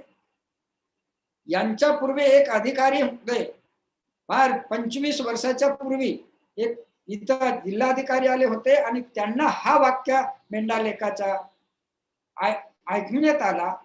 कोणीतरी सांगला त्यांना, तर त्यांना थोडा समजला नाही म्हणावा की ते वेगळे अर्थ समजून घेतले. ते आमच्या गावात आम्हीच सरकार म्हणजे हे देशद्रोही वाक्य आहे असं त्यांचा समज झाला. कोणीतरी वेगळं सांगत आहे. मग त्यासाठी जिल्हाधिकारी साहेबांनी याच गडचिरोली जिल्ह्याच्या जिल्हा अधिकाऱ्याच्या कार्यालयामध्ये आम्हाला 12 लोकांना बोलवलं, महिला आणि पुरुषांना. त्यांनी माहिती देऊन बोलवला आणि आम्ही विचार करून कुठल्याही जाताना अभ्यास करून जाणे जरुरी आहे. एवढा मोठा जिल्हा अधिकारी आम्हाला बोलवलेला आहे, तर कशासाठी बोलवलं माहित नाही, पण हा प्रश्न विचारणार आहे तर प्रश्नाचे आम्ही उत्तर देऊ शकत नाही. ज्याचे प्रश्न त्याचे उत्तर. आम्ही प्रश्नांचे उत्तर दिला प्रश्न दबतात, कॉपी करून मग आपण पास होतो. तसा सारखा हा आहे. तर गेलो त्या वेळेला अधिकारी साहेबांनी, जिल्हाधिकारी साहेबांनी म्हणाला तिथं कोणाला येऊ दिला नाही. किती तास चर्चा? 3 तास चर्चा. प्रश्न खूप आक्रमक रूपाने त्याने एकदम प्रश्न विचारला, तुम्ही आमच्या गावात आम्ही सरकार म्हणता असं कोणी सांगितलं तुम्हाला? कुठून शिकले? तुमच्या गावात तुम्ही सरकार आहात तर तुम्हाला आम्ही कुठल्याही योजना देणार नाही, धान्य देणार नाही, कोणीच देणार नाही. तुमच्या गावात तुम्ही सरकार आहात तर तुम्ही सांभाळा. खूप वाईट वाईट शिव्या त्यांनी दिला, खूप प्रेशर आणला त्याच्यावर. आम्ही ऐकत घेतलं, आम्ही चुपचाप राहिलो, तिथं अजिबात बोललो नाही. 1 तास तर खूप जापलं. अशा वेळेला कोणाच्या प्रेरणा आपण घेणार? तर अशा वेळेला निसर्गाचा अभ्यास करावा लागेल. एक निसर्गाने तयार केलेल्या प्राणीकडे लक्ष द्या. कासव जो आहे संकटाच्या वेळेला संपूर्ण इंद्रिया आपल्या आतमध्ये खेचून चुपचाप राहतो. तुम्ही मारा, काही करा, चुपचाप राहिलो, कधी बोललो नाही साहेबांसोबत. मग त्याने 1 तास आपला पूर्ण रोज काढला आणि जे काही ज्याकडे होतात ते पूर्ण बाहेर निघून गेला आणि नंतर बोलण्यासाठी शब्दच नव्हते. मग तो वाईट हवा बाहेर फेकला गेला आणि शुद्ध हवा प्रवेश केला. तेव्हा शांत झालं. मग आम्ही हळूसनी बोललो की साहेब आमचं चुकलं, आमच्या गावात आम्ही सरकार म्हणणं आमचं चुकलं असं म्हटल्याबरोबर तो थोडा बोलायला लागला. पण तुम्ही जे बोलले ते काय आहे की वन साइड बोलले. आमच्या गावात आम्ही सरकार म्हणजे तुम्ही वन साइड. कसं कसं वन साइड सांगा बरं? नाही, आमच्या असं नाही आहे आमच्या गावात आम्ही सरकार. मग कसं आहे? दिल्ली मुंबई आमच्या सरकार, आमच्या गावात आम्हीच सरकार, हा वाक्य आहे. तो थोडा तर समजला, थोडा समजून घेत आहे पण पुरं नाही. तुमच्या वाक्य असंच आहे की आमच्या गावात आम्हीच सरकार. आता एवढा मोठ्या माणसाला, IAS अधिकाऱ्याला आणि जिल्हा अधिकारी याला समजावून सांगणे कठीण आहे. मग शॉर्टकट मध्ये कसा करता येईल असा वाक्य आम्ही रचला आणि अभ्यास करूनच गेला होता. आणि चर्चा झाली की साहेब आमच्या गावात आम्ही सरकार म्हणजे, तुम्हाला असं वाटत आहे की आमच्या गावात आम्ही म्हणजे फक्त मेंढा गाव. आमच्या गावात आम्ही सरकार म्हणजे फक्त आम्ही बसलेले हे जेवढे लोक आता रूम मध्ये बसलेले आहेत तेवढे लोक आम्ही, मी नाही. गाव आम्ही, तालुका आम्ही, जिल्हा आम्ही, राज्य आम्ही आणि देश आम्ही. देश नाही, संपूर्ण जग आम्ही आहे. जगामध्ये आम्ही आहोत, जग आमच्यामध्ये आहे. विश्वामध्ये आम्ही आहोत, विश्व आमच्यामध्ये आहे. मग साहेबांनी त्याला त्याच्यात चार्जिंग झाली आणि तो कपाळाला हात टोकला. असं आहे का म्हणे? कसं आहे? मग काय करायचं सांगा, मी करेन. तुमच्या गावात तुम्ही सरकार, आमच्या गावात दिल्ली मुंबई आमच्या सरकार. आमच्या सरकारचे प्रतिनिधी तुम्ही आहात. आमची योजना पैसा आमच्या गावापर्यंत पोहोचवून देण्याच्या जबाबदारी प्रतिनिधी आणि प्रशासनाची आहे. आणि आम्ही गावामध्ये, आमच्या गावात आम्ही सरकार म्हणजे गावात कुठे कोणता झाड लावायचा आहे, कुठे बिल्डिंग बांधायचं आहे, कुठे विहीर खोदायचा आहे, कुठे रस्ता खोदायचा आहे, ती गावातली ग्रामसभा बसवून सर्व सहमतीने निर्णय घेऊन ते निर्णय गेलेले काम करतील. लोकांनी आहे, लोकांनी लोकांसाठी करायचं आहे लोकशाहीमध्ये. मग तुम्हाला मग तुमच्या गावात येतो आणि हे आता त्यांना नंतर पटलं, खूप चर्चा झाली आणि गावात येऊन मदत पण केली. आता याच्यामध्ये शंकाच राहिला नाही की आमच्या गावात आम्ही सरकार, दिल्ली मुंबई आमचं सरकार, इथं कोणीही सुटू शकत नाही.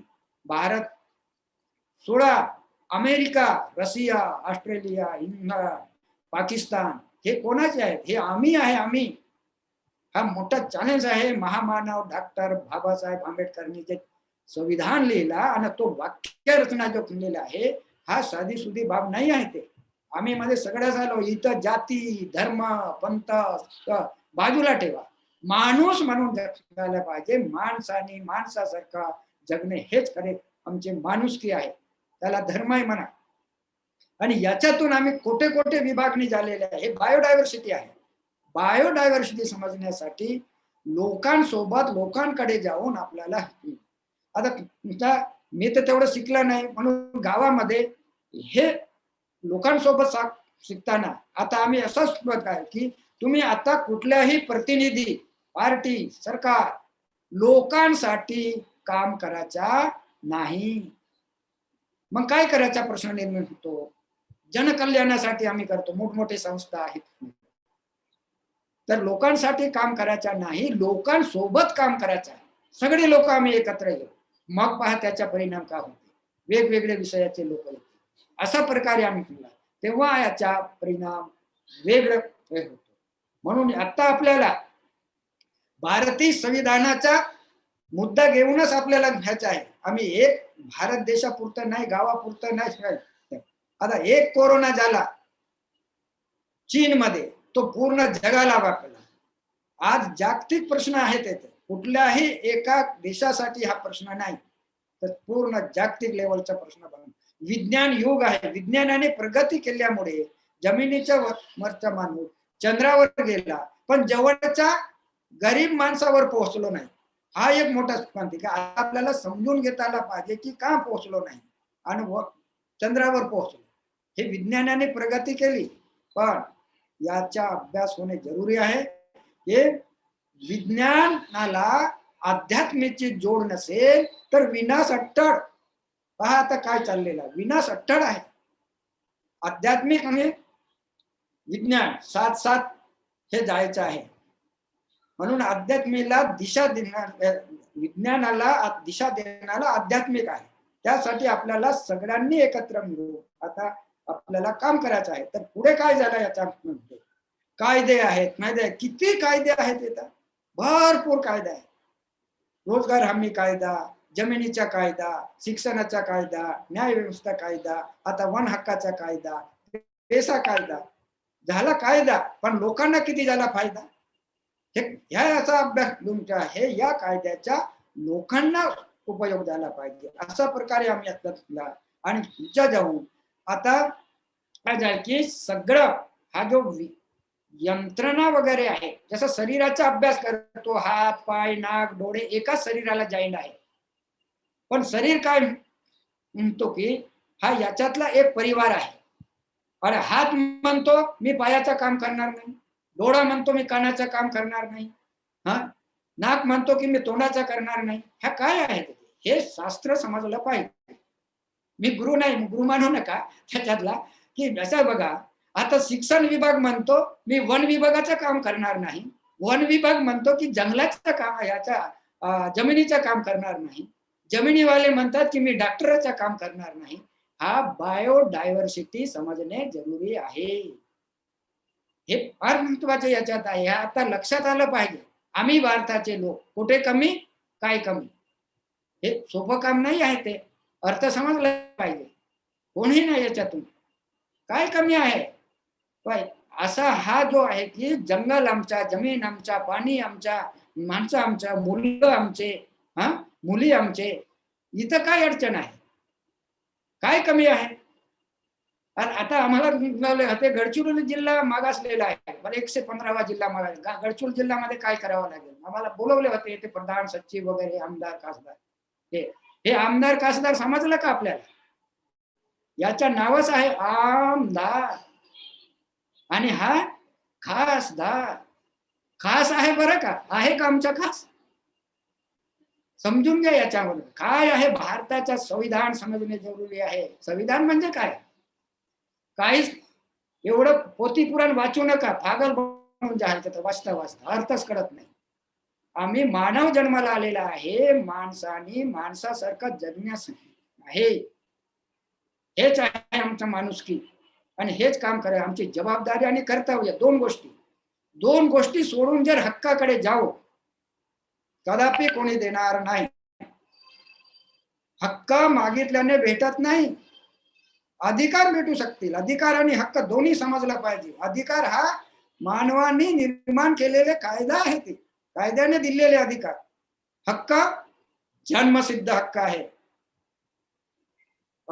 स्वर्गीय लोकमान्य टिळकांनी मंत्र दिला आहे, जन्मसिद्ध हक्क. स्वराज्य हा माझा जन्मसिद्ध हक्क कशाला म्हणतात? हा हक्क आहे, भीक नाही. भीक मागू नका. आता भीक मागण्याची वेळ संपली. मागण्यावाले कराचा हा वेळ आलेला आहे आणि मागण्याचे हे करतात. मोर्चा कशाला काढतो? मोर्चा काढण्याची ही वेळ नाही आहे. मोर्चात खर्च करू नका. मोर्चा काढण्याची वेळ इंग्रज सरकारचा राज्य होता त्या वेळेला आहे. आपण सरकार सगळं आमचं असताना कोणाला मागतो? असंच मी येथे सुचवलेला होता की या मुलांना मुलींना रस्त्यावर मोर्चा काढण्याची वेळ येऊ देऊ नका. तुमच्या शिक्षणाचे उपयोग काय? एवढं तुम्ही शिकले, हे तर शिक्षाच झाला आमचा. आणि हा शिक्षण बघा, भारताने निर्माण केलेली व्यवस्था कुठे आहे? जमिनीचे कायदे इंग्रजाचे, न्याय व्यवस्था इंग्रजाचे, शिक्षण पद्धती इंग्रजाचे, हे सगळं कायदे नियम आरोग्य व्यवस्था इंग्रजाचे. भारताचे कुठे आहे? भारत हा एकेकाळी सोन्याचा धूर निघत होता असे जे म्हणतात. आणि ते आता समजून घेण्याची वेळ आलेली आहे की काय आहे ते. भारतीय संस्कृती महान, चॅलेंज नाही तर जगामध्ये अनेक जाती, अनेक धर्म, अनेक एकता ह्या देशाची आहे. अनेक ऋषी मुनी महान साधू संतांनी जे देण दिलेले होता त्याच्या आम्ही पुढे धुडकावून लावलेले आहेत. याचा परिणाम आम्हाला सगळ्यांना भोगावा लागणार आहे. हे काही जास्त बोलण्याचे नाही आहे ते. हे आपल्याला विचार करून हे करावं लागणार आहे. आणि आम्ही आता मी नाही हे शब्द आला पाहिजे. मी शब्द ते काढून टाका. मी म्हणजे अहंकार, आम्ही म्हणजे मी म्हणजे हिंसा, आम्ही म्हणजे अहिंसा. आम्हाला का कमी आहे? तर जंगल कमी नाही, पाणी नाही, पैसा नाही, मुलं आहे, शिकलेले भरपूर आहेत. कोणाकडे आम्ही जात आहोत? दिशाहीन झालेले आहे. तर आता आपल्याला सगळ्यांच्या जबाबदारी आहे, एकट्याची जबाबदारी नाही. आम्ही शब्दामध्ये सगळं येतो, कुठूनही तुम्ही घुमवून फिरवून आणा. आम्ही, तुम्ही नाही. तुम्ही म्हटले की आपली जबाबदारी झटकली, तुम लढो हम कपडे संभालता हूं, ऐसा थोड़ी है. सबको एक नाही. तर पहिल्यापासून जो हे झालेला आहे ते रचना, कार्यपद्धती, त्याच्यात शासनाचे कायदे कुठेही कमी पडलेले नाही. जे आहे ते आहेच. त्याला आम्ही कसं वापरतो त्याच्यावर आहे. कुठल्याही जाती धर्माला विरोध करायचा नाही. कुठली संस्कृती कमी नाही. मानवी संस्कृती आहे. मानवी संस्कृतीमध्ये हे सगळ्यांचा एकच आहे, अलग अलग नाही आहे. तुझा आहे तुझ्या जीवनाचा स्लिप का, तुझे आहे तुझे पासी, हे तर सांगून दे. याच्यावर आपल्याला हे करा की आम्ही आता व्यक्ती नाही राहणार, गाव आम्ही आहोत. गावातलं जळ जंगल जमीन गावाची आहे. एक परिवार आहे, एक कुटुंब आहे. गावामध्ये येथे जाती धर्म नाही, आम्ही माणूस एक आहे. गावात एक माणूस, देशात आम्ही माणूस एक आहे, माणसासारखा जगाचा आहे. तर शिक्षण पद्धतीमध्ये आता बदलवायचं आहे. बदलो शिक्षा नाही तो मंगना पडेगी भिक्षा, पद्धतीमध्ये बदलवायचं आहे. काम करता करता शिकायचा, शिकता शिकता काम करायचा. आणि कामात इतका दाम आई वडिलांना एकही पैसा शिक्षणासाठी लागू नये. आम्ही कुठल्या वेळेचा अभ्यास करणे जरुरी आहे. आणि ही शिक्षण पद्धती आपण दुसऱ्यांना दोष देण्यापेक्षा स्वतःचे दोष काय आहेत हे आम्ही आता तपासले पाहिजे. असे विचारवंत लोकांनी आपला दोषच आम्ही तपासत नाही, दुसऱ्याचे दोष पाहत राहतो. इथेच आम्ही अर्धा हार बी खाल्ला, मार बी खाल्ला. पुढे कसं जाणार आम्ही? म्हणून आता ते की आम्हाला या पद्धतीने जायचं आहे. आता सरकारचे काम काय होतं आणि आमची जबाबदारी काय आहे ते आता आम्हाला हे वन हक्क जो मिळालेला आहे हा कायद्याचा आहे. वन हक्क म्हणजे जनहक्क आहे, जन हक्क आहे ते. त्या वन हक्क आता कायदा तो लागू केला, हा पूर्वीचाच कायदा आहे. पेसा कायदा पूर्वीचा आहे, वन हक्क कायदा पूर्वीचाच आहे, सगळं पूर्वीचं आहे. हा इंग्रज सरकार जो होता त्याच वेळेला ते कायदे झालेले आहेत. आपण त्याच्या अंमलबजावणीमध्ये कमी पडलो, त्याच्यामुळे हे आम्हाला खूप अडचणी येत आहेत. त्यासाठी दुसरा जो भाग आहे, हे काम करत असताना एक घटकला आम्ही बाजूला ठेवलेले होते, महिलांना बाजूला ठेवले होते. आम्ही आमच्या गावामध्ये आम्ही बसत असताना, चर्चा करत असताना पुरुष मंडळी महिलांना बाजूला ठेवण्याच्या पूर्वीपासूनच पद्धत केलेली आहे असं लक्षात आलं. तर महिला संघटित करायला गेला तर काही पुरुषांना विरोध वाटते. महिला जर बोलायला गेले तर पुरुषांना अपमान वाटते. पण ते आम्ही या अभ्यास गटातून समोर आणला आणि मुद्दा पकडला दारूबंदीचा. दारू बंद केला तिथं गावात तर महिलांमुळे तो झाला. महिला आणि पुरुष दोन्ही साथ महिलाही एकने करू शकत नाही, पुरुषही नाही, या दोघांच्याही सहभागाने झाला. ते खूप विस्ताराने सांगताना खूप चर्चा करावा लागतो. त्याचे नियमावली, कायदे, नियम आपल्याला बनवायचे आहे. आपल्यासाठी आपणच नियम बनवायचा, कायदे बनवायचा, काय कसं चालायचा, कसं करायचा, हे पूर्ण निसर्ग नियमाचंच आहे. भारतीय संविधानाने दिलेले हेच आहे. पण ते आम्हाला समजत नाही, वाचता येतं, अर्थ कळत नाही. मग नुसता भाषणामध्ये एक तास 2 तास देतो, पण या भाषणात आम्हाला राशन भेटत नाही. इथं अडचण झालेलं आहे. म्हणून आता 90% तुम्ही समाजकारण, 10% भाषण. तुम्ही मार्गदर्शन करा 10%, पण 90% समाजासाठी काम करायचं आहे. आणि आता गावाकडे चला, लोकांसोबत काम करायचं आहे. शहराकडून गावाकडे, शहर आणि गाव दोन्ही याच्यात आपल्याला सहभागी पद्धतीने काम करायचं आहे. पंचायत ऍक्ट लागू झाला, पंचायत राजचा हा कायदा लागू झाला आणि ते 73वा घटना दुरुस्ती म्हणतात, ते गावासाठी आहे. 74वा घटना दुरुस्ती शहरासाठी आहे. इथं काय फरक आहे? सारखंच आहे. ते अंमलबजावणी झाली नाही. खूप उवापोवा झाली, पंचायत राज. टीव्ही, पेपर, भाषा, काय झाला पंचायत राज समजलं का? पंचायत राज जो आहे तो आता सुरू आहे का? लोक म्हणतात पंचायत राज सुरू झाला, ऍक्ट लागू झाला, पण आहे का सुरू? कुठे सुरू आहे? पंचायत राज सुरू झाला नाही, ऍक्ट लागू झाला. मग राज कोणता सुरू आहे असा प्रश्न आम्ही विचारलो. तर म्हणते पंचायत राज लागू झाला आणि चालू आहे. पंचायत राज लागू झाला पण सुरू नाही झाला. मग कोणता राज सुरू आहे? तर पंचायत राज सुरू आहे.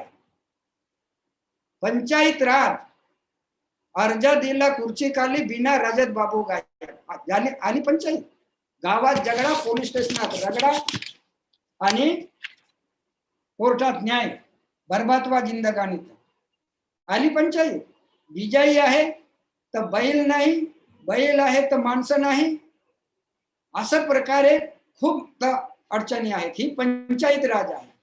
पंचायत राज सुरू आहे, पंचायत नाही.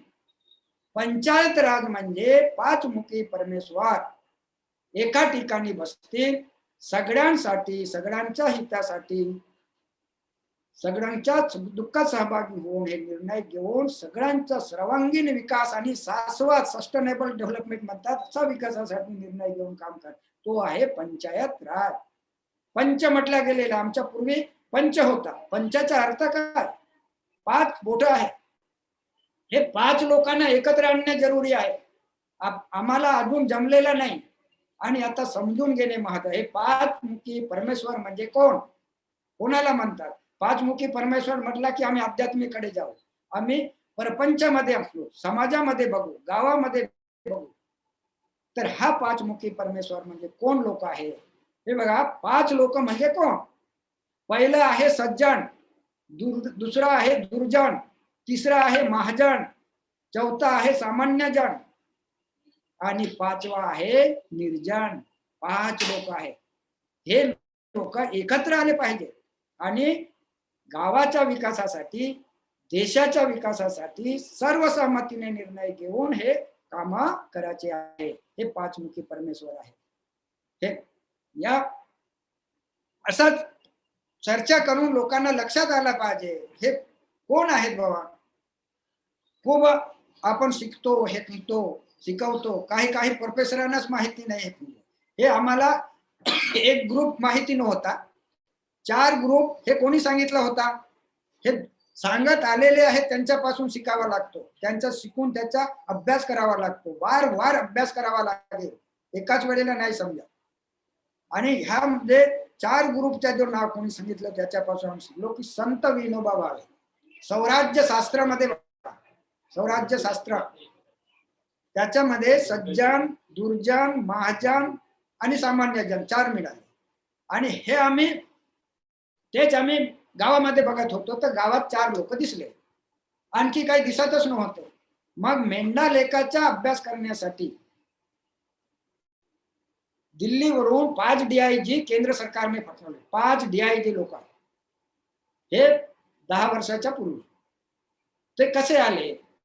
तर त्या गावांमध्ये दिल्लीवरून एक ग्रुप पाठवला मेंढा लेखाचा अभ्यास करून या. तिथं काय आमच्या गावात आम्ही सरकार आणि दिल्ली मुंबई आमच्या सरकार, जल जंगल जमीन त्या गावाचा अधिकार आणि सगळे ग्रामसभेच्या माध्यमातून काम करतात. हे अभ्यास करा. ग्रामसभा म्हणजे काय? आताची ग्रामसभा काय, मी पंचायत म्हणत होतो ना, पंचायत राज मध्ये ग्रामसभेला महत्व दिलं. तर तिथं कसं झालेलं आहे, पंचायतचा जो ग्रामपंचायतला महत्व दिलेलं आहे. तर ग्रामपंचायतची ग्रामसभा, सरपंच आणि सचिव 2-4 राहिले की ग्रामसभा, असं नाही. ग्रामसभेमध्ये प्रत्येक कुटुंबातून महिला पुरुष ग्रामसभेमध्ये आले पाहिजेत आणि ते आपले प्रश्न मांडले पाहिजे. कसंही बोलत पण बोलू द्या तुम्ही. आणि सर्वसहमतीने निर्णय, हा निर्णय सर्वसहमतीचा, मगाशी मी सांगितलं ना मला, आता सर्वसहमतीचा निर्णय आहे. होईल का निर्णय? अनेक लोक प्रश्न विचारले. हे सर्वसहमती हा एक विषय तोतांड आहे, काल्पनिक आहे. सर्वसहमती होऊ शकत नाही. नवरा बायकोच्या सर्वसहमती होत नाही तर गावाच्या गोष्ट का सांगतात? आणि मेंढामध्ये हे सक्सेस झाला, सर्वसहमती कसं घ्यायचं आणि त्याच्यातून हा ग्रामसभा सक्षमीकरण होतो. तुम्ही बहुमताने निर्णय घेतले, हाच एकच विषय तुम्ही घ्या बहुमताचा, हाच आहे गावाला तोडणारी आणि देशाला तूटफूट करणारी आणि लूट करणारी ही व्यवस्था आहे, राज्य व्यवस्था. राज्यशास्त्रवाल्यांनी याचा अभ्यास करावा की काय हे आहे की आपल्या भारतामध्ये जे तूटफूट करणारी हे बहुमताचे निर्णय घेणे, हे ताकदवान लोकच, सर्व सहभागी लोक होऊ शकत नाही. सर्वसहमतीने निर्णय घेणे म्हणजे हे सुप्रीम हायकोर्ट, याच्या वर कोणी नाही. अंतिम निर्णय सुप्रीम हायकोर्ट, असा हा विषय आहे. तर याचा अभ्यास करण्यासाठी ते, याच्यातून अभ्यास करण्यासाठी आले. कसे? ते दिल्लीवरून. पहिला ग्रुप आला, 2 दिवस राहिले, जंगल फिरले, सगळ्या लोकांकडून माहिती घेतली आणि रिपोर्ट सादर करण्यात आला. त्याच्यामध्ये त्यांचा रिपोर्ट असा झाला की मेंढा लेखामध्ये अशिक्षित लोक आहेत, आदिवासी आहेत, त्यांना काहीही समजत नाही. जे बाहेरून लोक येतात ते सांगतात, तेच लोक ते ऐकून बोलतात, काहीच नाही आहे तिथं, असा रिपोर्ट दिला. पण बाकीच्या लोकांनी दिला की तसं तिथं नाही, दिसते तसे नसते म्हणून तर जग नसते. तर तसा सारखा हा आहे. तर मग पुन्हा दुसरा ग्रुप आला आणि तो 2 दिवस राहिला. 2 दिवस राहून ते अभ्यास केले आणि त्यांनी मग रिपोर्ट सादर केला. मेंढा लेखामध्ये जो काय चाललेला आहे ग्रामसभेच्या माध्यमातून ते भारतीय संविधानाच्या मूळ भावनेनुसार चाललेला आहे, हे रिपोर्ट सादर केले. मग तिथून मग 5 DIG नेमले, 2 महिला 3 पुरुष आणि मेंढा लेखाला आले आणि तिथं 3 तास चर्चा झाली. तेव्हा हा चर्चेतून मग त्यांचा हा विषय आला, हा समाजशास्त्र जो आहे ना, सज्जन, दुर्जन, महाजन, सामान्य जन, हे 4 आम्ही तिथं चर्चा केलो. तर मग ते 5 DIG ने हे केला की या अभ्यास गटामध्ये आम्ही एक ग्रुप जोडतो. मग त्यांनी एक ग्रुप जोडला. मग कोणता ग्रुप? तर तो ग्रुप आहे निर्जन. बघा, सज्जन, दुर्जन, महाजन, सामान्य जन आणि निर्जन, हे बघा 5 लोक आहेत. तुम्ही समाजामध्ये बसा, कुठे मीटिंग मध्ये बसा, बोलणारेच बोलतात, काही मध्यम बोलतात, काही लोक छेडणं करतात आणि काही लोक असा बसून राहतात की होई नाही आणि नाही नाही, म्हणजे त्याला समजते नाही समजत, म्हणजे हा निर्जन ग्रुप मध्ये येतो. असे 5 ग्रुप एकत्र आणल्याशिवाय आमचा विकास होऊ शकत नाही, हे फार महत्वाचे आहे. ते म्हणून सर्वसहमतीचा निर्णय, हे 5 ग्रुप आणण्यासाठी आपण काय करायला पाहिजे? गावात कोणी मानत नाही, एकाचे एक माणूस, सगळे शिकलेले आहेत, सगळ्या शिकले असल्यामुळे आम्हाला पण कायदे माहिती आहे, तुम्ही का सांगता, असे ते ठरवतात. यासाठी आपल्याला काम करण्यासाठी काय करावं लागेल? तर ते मेंढा लेखामध्ये प्रयोग सुरू आहे आणि काही सक्सेस झालेले आहे. आणि आज सर्वसहमतीचा मुद्दा असल्याशिवाय गावाचा विकास होणार नाही. गावाचा विकास, देशाचा विकास हे करण्यासाठी गावात राजकारण नको. आता राजकारणाचा मुद्दा आला, राज्यशास्त्रवाले असतील तर राजकारण म्हणजे काय हा प्रश्न आला, तर उत्तर काय निघेल? तर खूप लांब लांब समजावून सांगतात आमचे सुशिक्षित लोक आणि सामाजिक कार्यकर्ते. राजकारण कशाला म्हणतात, म्हणजे त्याचे उत्तर, विनाकारण भांडण लावणे म्हणजे राजकारण, याला म्हणतात राजकारण.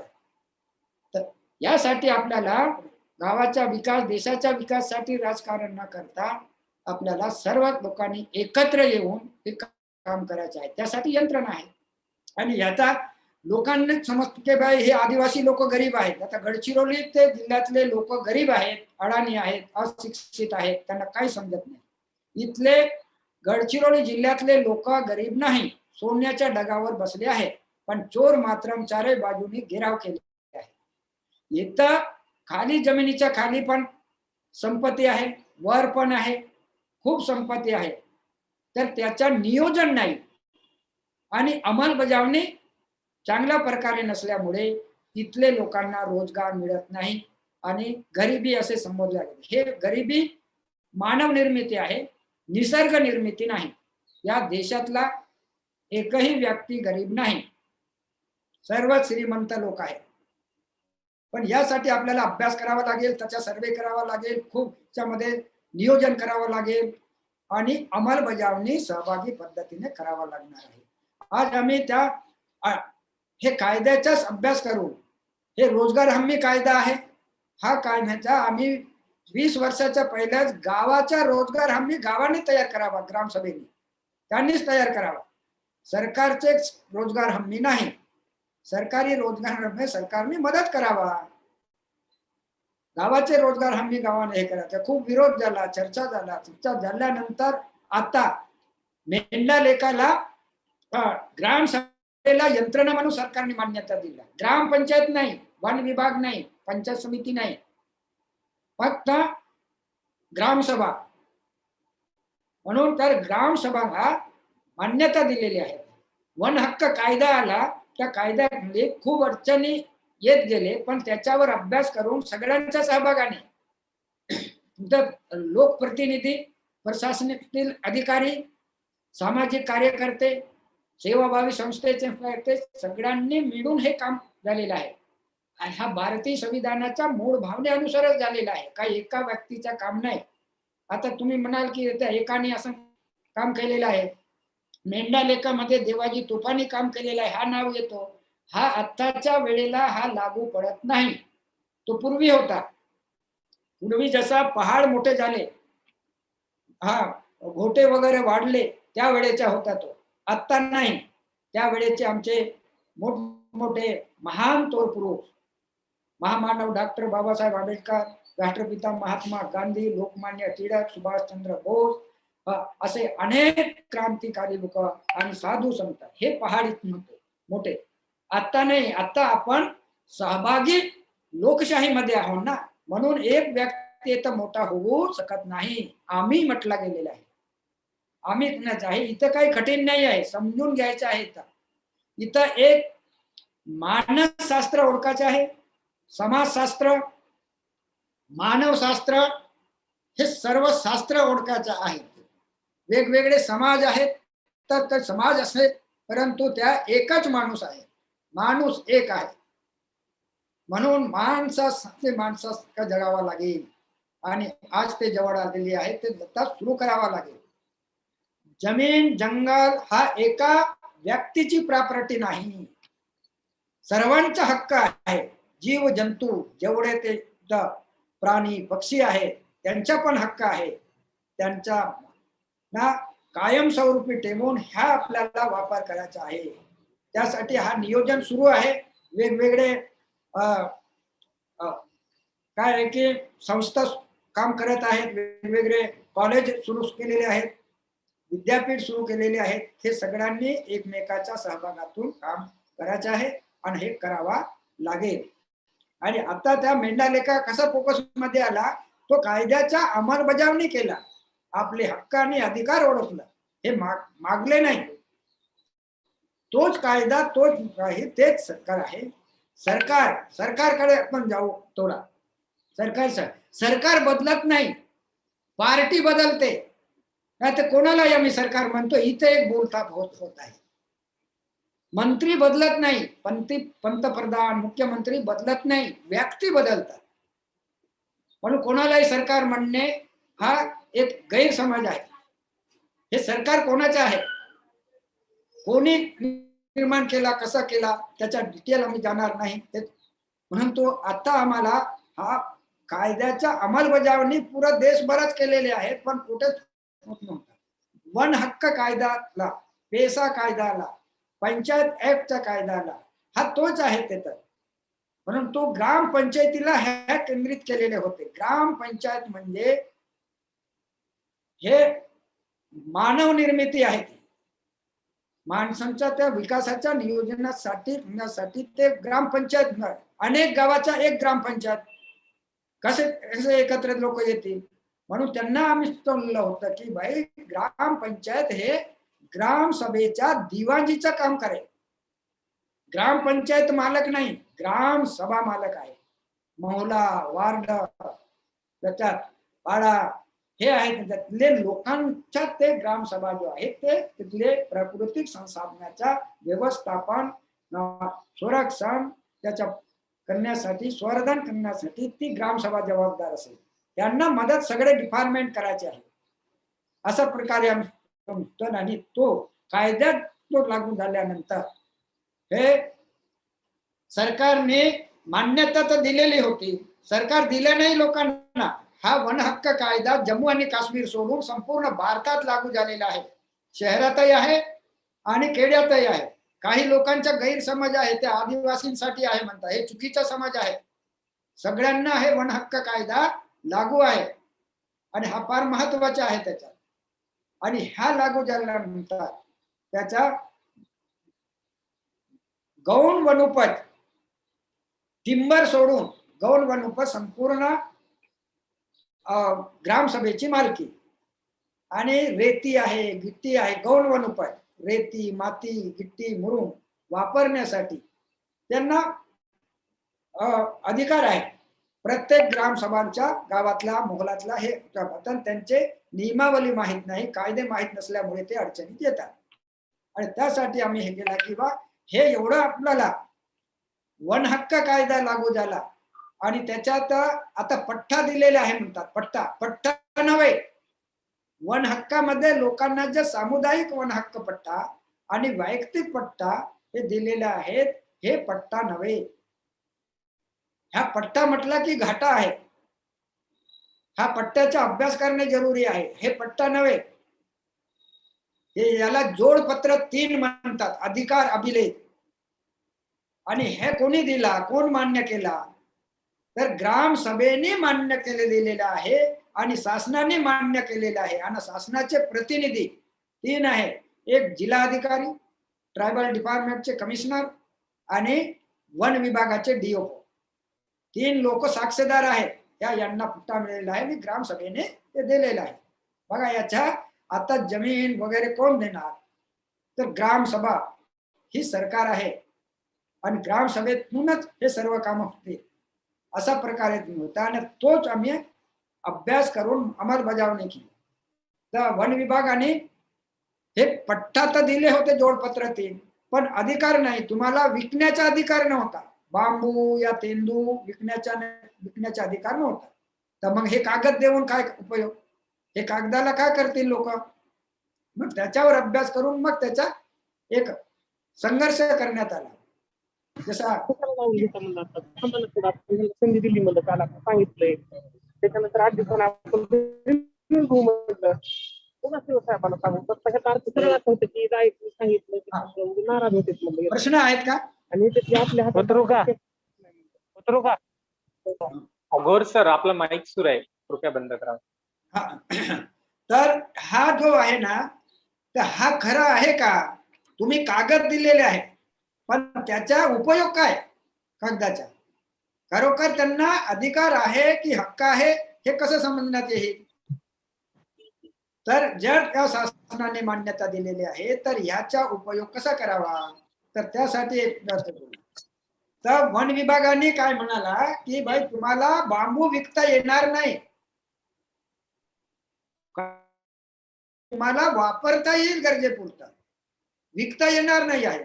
मग विकता येणार नाही तर मग हा कागद कशाला दिले? याचा अर्थ काय? तिथं एकच शब्द तिथे म्हणलेला आहे, ते विल्हेवाट लावण्याचा अधिकार आहे. हा शब्द मराठीमध्ये आम्हाला कळत नव्हता. विल्हेवाटचा अर्थ काय आहे समजावून सांगा शिकलेल्या लोकांनी.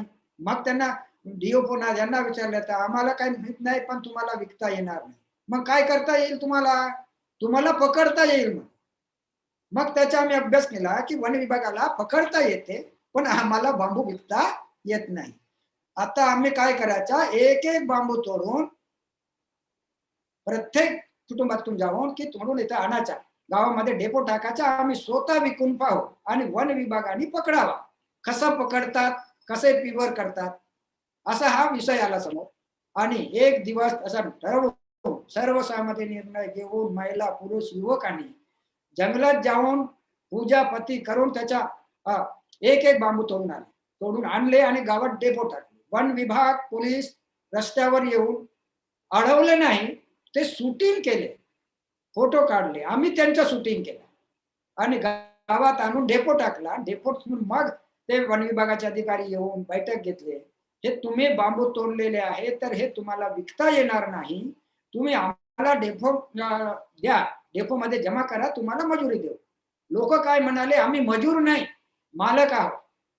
गावाचे मालक ना, देशाचे मालक आहोत, की आम्ही मालक आहोत, मजूर नाही, आम्ही तुम्हाला देणार नाही, आम्ही विकणार. ते म्हणाले की बा तुम्ही विका, आम्ही पकडू, तुम्ही पकडा, आम्ही विकतो. मग त्याच्या विकण्यासाठी जाहीर करून दिला सगळ्यांना की आणि या, आम्ही ग्रामसभेला अधिकार मिळालेला आहे, आम्ही बांबू विकणार आहोत. तर जाहीर केला तर लोक आले, वेगवेगळे लोक आले बांबू घेण्यासाठी. पहिला बांबू आमदार घेतला, माजी आमदार होता डॉक्टर नामदेव सेंडी. आणि दुसरा बांबू ते पर्यावरण संचालिका सुनीता नारायण दिल्ली, मुंबई, वेगवेगळे लोक ते प्रतिनिधी येऊन एक एक बांबू घेतले आणि टिपी मागितली. टिपी आम्ही दिला ग्रामसभेने, ग्रामसभेला टिपी देण्याचा अधिकार आहे, ट्रान्झिट पास. मग ने बदली टिपी गावापर्यंत आम्ही देऊ, पण बाहेर जर न्यायचा असेल तर वन विभागाला द्यावा लागतो.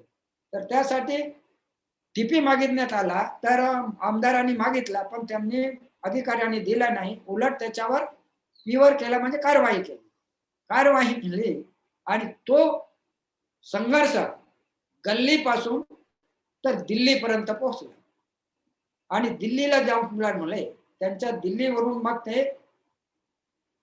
पर्यावरण मंत्री माननीय जयराम रमेश होते, आणखी प्रधान सचिव, मुख्यमंत्री, महाराष्ट्र राज्याचे प्रधान सचिव, हे सगळं लोकांनी 27 एप्रिल 2011 मेंढालेखामध्ये ते ट्रान्झिट पास देण्यासाठी आले. आणि त्याच्या सुद्धा काय झालं की ते आम्हाला माहिती नव्हता की हे अधिकारी लोक आमच्या गावात येतात म्हणून. कारण जिल्हा अधिकारी, SP आणि DOO वगैरे येऊन आम्हाला सांगितले की हे लोक येत आहेत मंत्री महोदय, तर तुम्ही बोलवले का म्हणे. आम्हाला का गरज आहे, का काही कामाचे नाही, आम्हाला नाही बोलवलं. एवढं मोठं माणसाला बोलवून आम्ही काय करू. मग म्हणाले येत आहे तर तुम्ही एक ठराव करा की या मेंढालेखामध्ये एवढं मंत्र्या लोकांचा कार्यक्रम होऊ शकत नाही, गडचिरोली घ्यायचा ठराव करा ग्रामसभेचा. तर लोक होई नाही ना नाही नाही.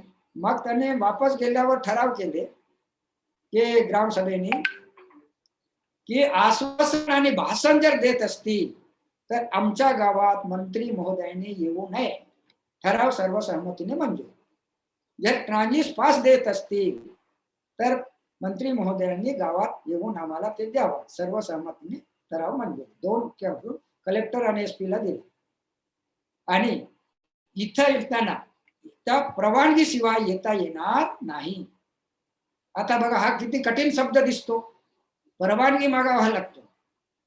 याचाही अभ्यास झालेला होता. ऑफिसमध्ये जा बरं कुठे मोठमोठ्या परवानगी शिवाय आत येऊ नये. त्यांच्या ऑफिसमध्ये आत येऊ नये, मग गावात यायला खुला आहे का.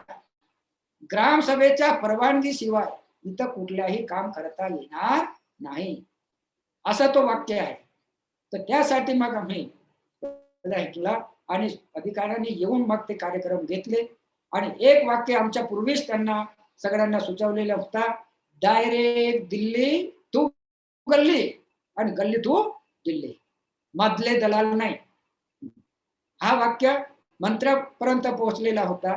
आणि माननीय जयराम रमेश साहेबांनी डायरेक्ट दिल्ली, नागपूरवरून धानोरा हेलिकॉप्टरने आणि डायरेक्ट मेंढालेखाला पोहोचले आणि तिथे ग्रामसभेमध्ये भाग घेतले. पण 15 मिनिटाचा वेळ होता. त्यांनी अर्धा पाऊण तास तिथे चर्चा केली आणि मोठ्या मीटिंगमध्ये जाऊन त्यांनी ते ट्रान्झिट पास देऊन दिले. आणि त्याच्यात मला पण थोडा 2 वाक्य बोलायला लावले.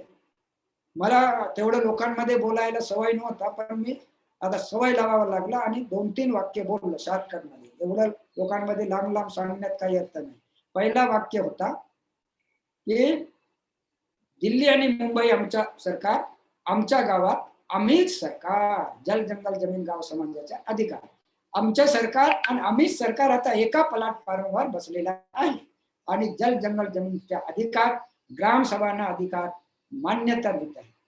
हे जे सरकारने जल जंगल जमीन दिलं नाही, ग्रामसभेला मान्यता दिलेली आहे, मान्य केला. तुम्ही वंशपरंपरागत येथे आहात, तुम्ही त्यात पूर्वीपासून आहात, तर इथला अधिकार तुमचा आहे, कायद्याने दिलेला असं की मान्य केला. ते मूळ निवासी आहात तुम्ही तिथले. हा एक मुद्दा. दुसरा मुद्दा होता की आदिवासी लोकांना जंगलात जाऊन रात्री बेरात्री औषध आणायला सांगा, ते आणून देते. पण एक सरकारी कागद ऑफिस मध्ये जाऊन आणण्यासाठी सांगा तर ते 2 वर्ष लागलं तरी त्यांना कागद भेटणार नाही. हे एक मुद्दा होता. दुसरा मुद्दा होता आदिवासी लोक वाघाशी जाऊन टक्कर करते, पण ह्या कर्मचाऱ्याशी हात जोडते, कधी टक्कर करू शकत नाही. हा मुद्दा होता. शेवटचा मुद्दा, विज्ञान युगामध्ये बटन दाबून सुरू होतो ते सरकार, खार आणि धक्का देऊन सुरू होते ते सरकार. लक्षात आलं, गडबड झालं थोडसा की बटन दाबून सुरू होतं ते कार विज्ञान युगातला आणि धक्का देऊन सुरू होते ते सरकार. आता धक्का पिलेट जर ह्या विज्ञान युगात सरकार असेल तर काय कामाचं. मग याच्यामध्ये मंत्री महोदयाने बी हे केला की आता हा धक्का पिलेट सरकार आहे, याला धक्काच द्यावा लागतो म्हणे मंत्री महोदय. आणि वन विभागाचा माइंडसेट बदलावा लागेल, मानसिक स्थिती बदलावा लागेल, मानसिकता. हे अशा प्रकारे काम केल्याशिवाय होणार नाही. आणि त्याच दिवशी त्याला ट्रान्झिट पास दिले. 27 एप्रिलला ते ट्रान्झिट पास दिले. 28 एप्रिल ग्रामसभा, 29 पासून बांबू कटाई सुरू. तिथे वन विभाग नाही, कुठलाही पंचायत विभाग नाही, सरपंच नाही, कोणी नाही. लोकांना असं वाटत होतं अधिकाऱ्यांना हे काय काम करू शकत नाही, आणि अशा प्रकारे करून नियोजनबद्ध अभ्यास करून हे केलेलं होतं. तर त्या एका वर्षामध्ये बांबू विकून 1,15,00,000 रुपये कमावले. एवढे खर्च वजा जाता 50 लाख रुपये ग्रामसभेचा डिपॉझिट ठेवले, ग्रामपंचायत नाही. इथून मग लोकांना, बाकीच्या लोकांना डोळे उघडले. एका दगडात 2 पक्षीला लागतो म्हणतात, तर एका दगडात 5 पक्षींना लागला.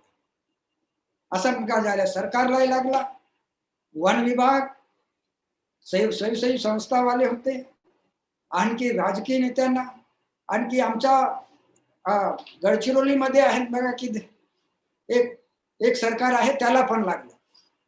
असं 5 पक्षीला लागलं.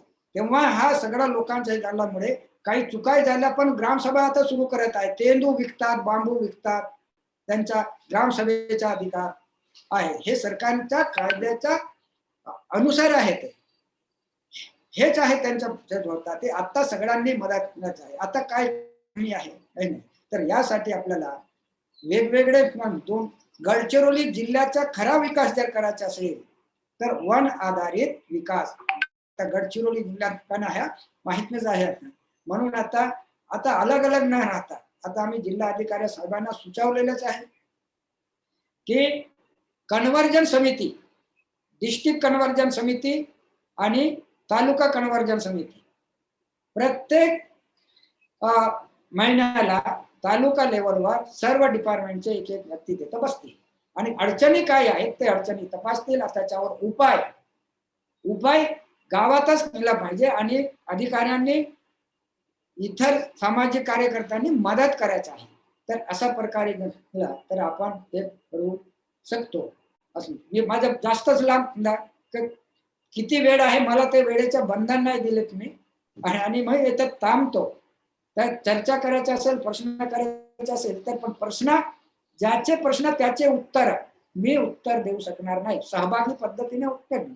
येतं मी थांबतो. आणखी काही प्रश्न असतील तर चर्चा करू शकतो. खूप धन्यवाद सर.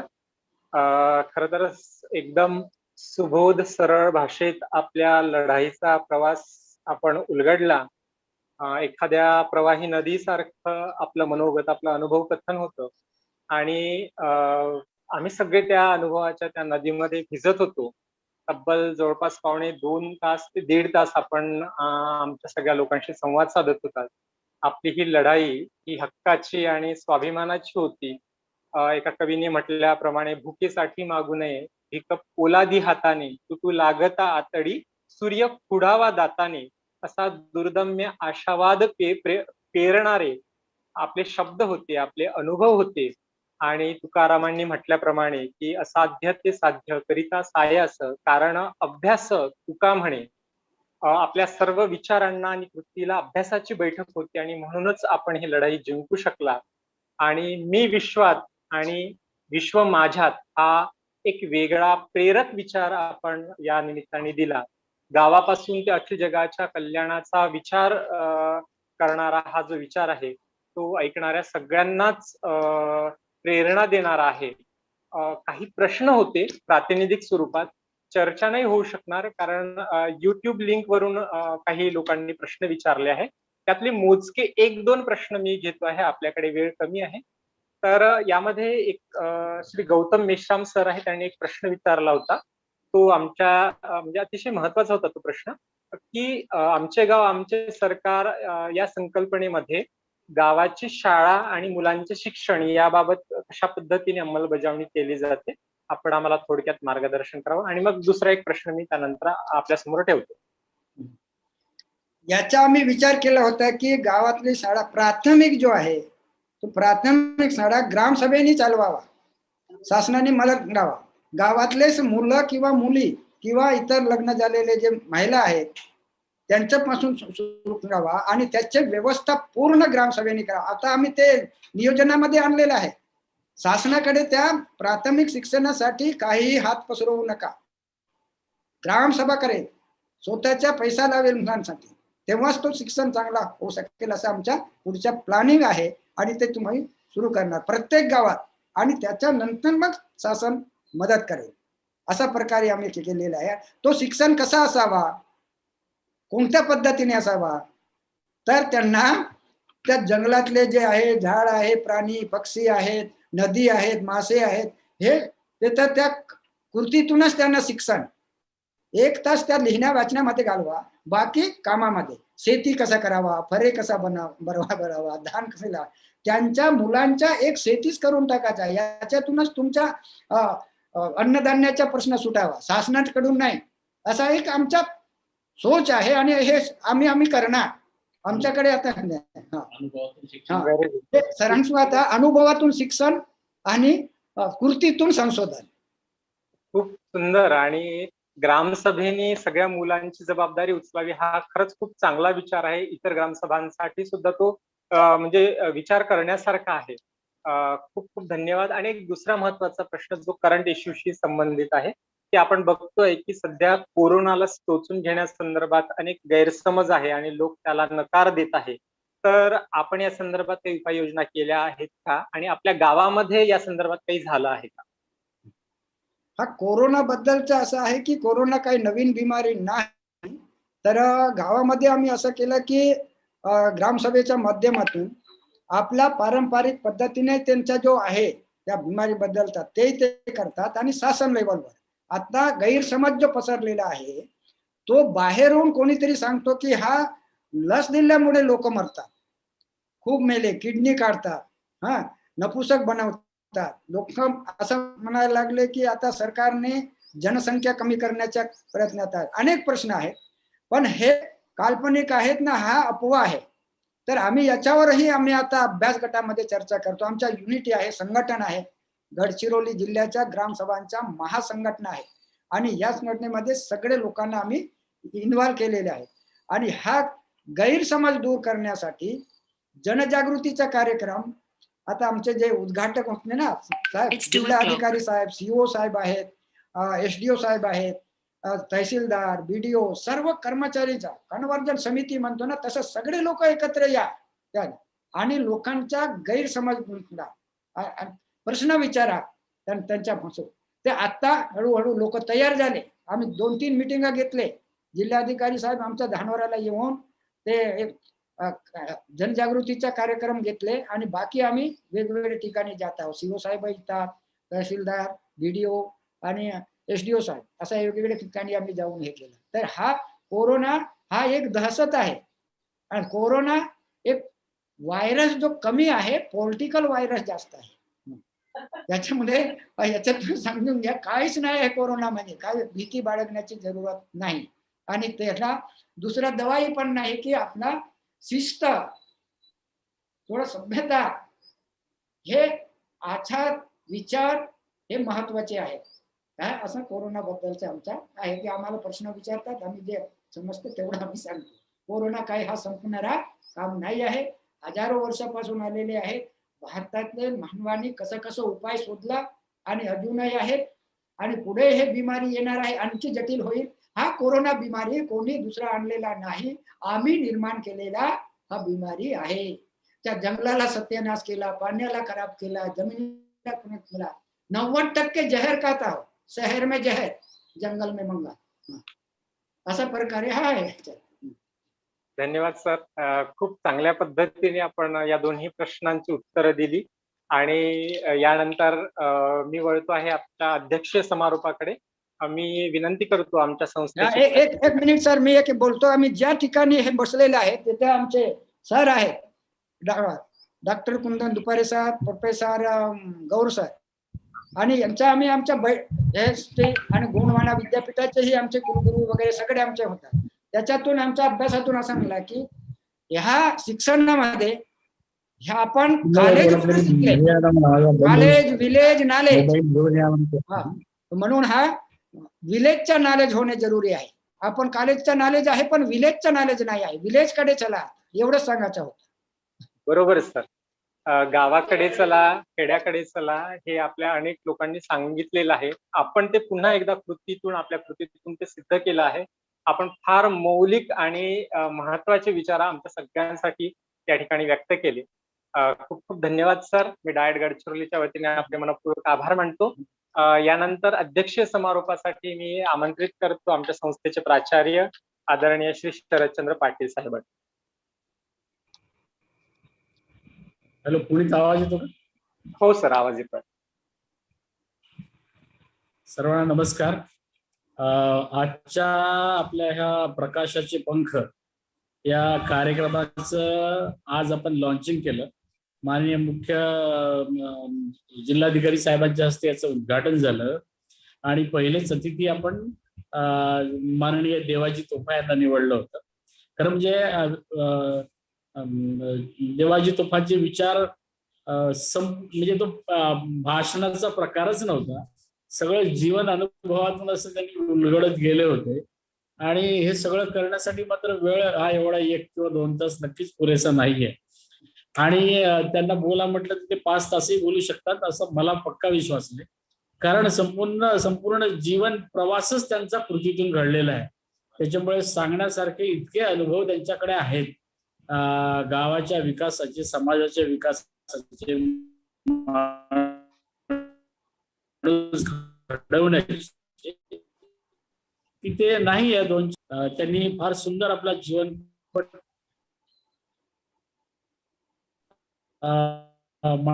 मांडला. कसे गेले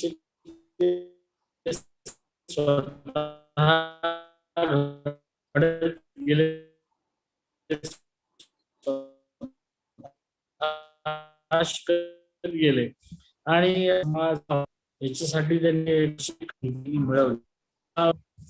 खरंच ग्रामसभा कशी कार्य करू शकते, काय हे कशी एका कुठल्या निर्णयावर एकमत त्यांचं होऊ शकते आणि नंतर त्या निर्णयाची परत अंमलबजावणी होऊ शकते. खरं म्हणजे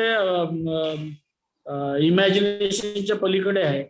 पण मी प्रत्यक्ष यांच्याकडे गेलो होतो. त्या विश्रामगृहामध्ये जवळपास 1 तास मी तिथे बसलो तेव्हा. आणि मग त्यांची त्या दिवशी नेमकी ग्रामसभा सुरू होती. त्यावेळेला मी स्वतः ते अनुभवलं की ग्रामसभा कशी चालते, त्या ठिकाणी गावातले लोक कशी आपले ओपिनियन मांडतात, कशी त्यावर चर्चा होते. स्वतः अनुभवल्यानंतर मला पटलं की अरे नाही, ग्रामसभेचं महत्व वेगळं आहे. ग्रामसभा नक्कीच उत्तम प्रकारे काम करू शकते. ते हे त्या आपल्या सगळ्या ग्रामस्थांमध्ये हा विचार पेरण्याचंही काम खरं म्हणजे यांनीच केलेलं आहे. कारण नाहीतर आदिवासी समाज म्हटलं की त्याचे सगळे प्रश्न फार लिमिटेड आहेत, सगळ्या अपेक्षाही फार लिमिटेड आहेत आणि त्याच सगळ्या धाटणीमध्ये ते घडलेले आहेत. परंतु हे सगळं असतानाही तोफाजींचा संघर्ष फार मोठा होता. पुस्तक वाचण्यातून त्यांनी काही सुरुवातीलाच बोलले की मी पुस्तक वाचून तुम्हाला काही सांगू शकणार नाही, माझ्याकडे आहेत ते सगळे जिवंत अनुभव आहेत आणि ते जिवंत अनुभव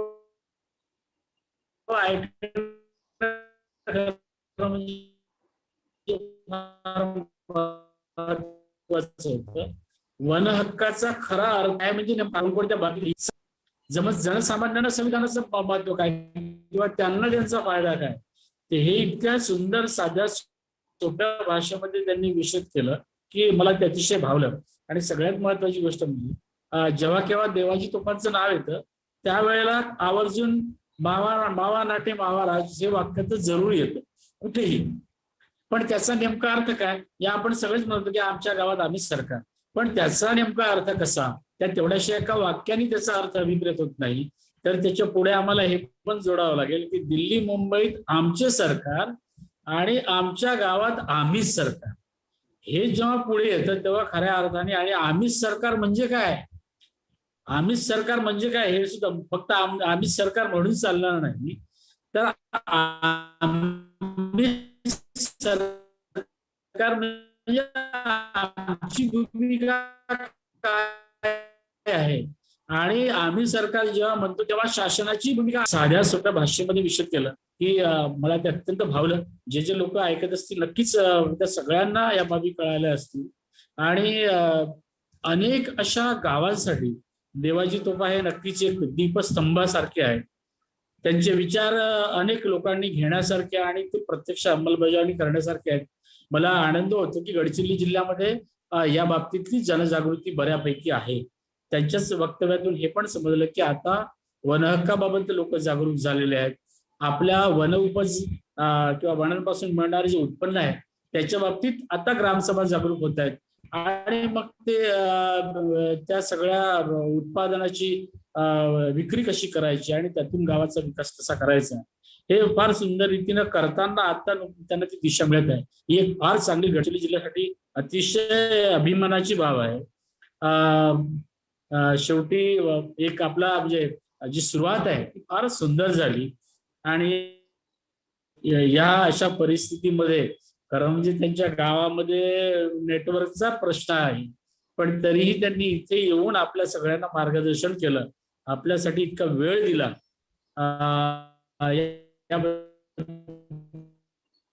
नक्कीच संस्थेच्या वतीनं मी त्यांचा सतशः ऋणी आहे. सामाजिक विषयावर सरांच्या मार्गदर्शनाची किंवा मदतीची गरज पडेल तेव्हा नक्कीच आपण लेखा मंडळाला जाऊन त्यांच्या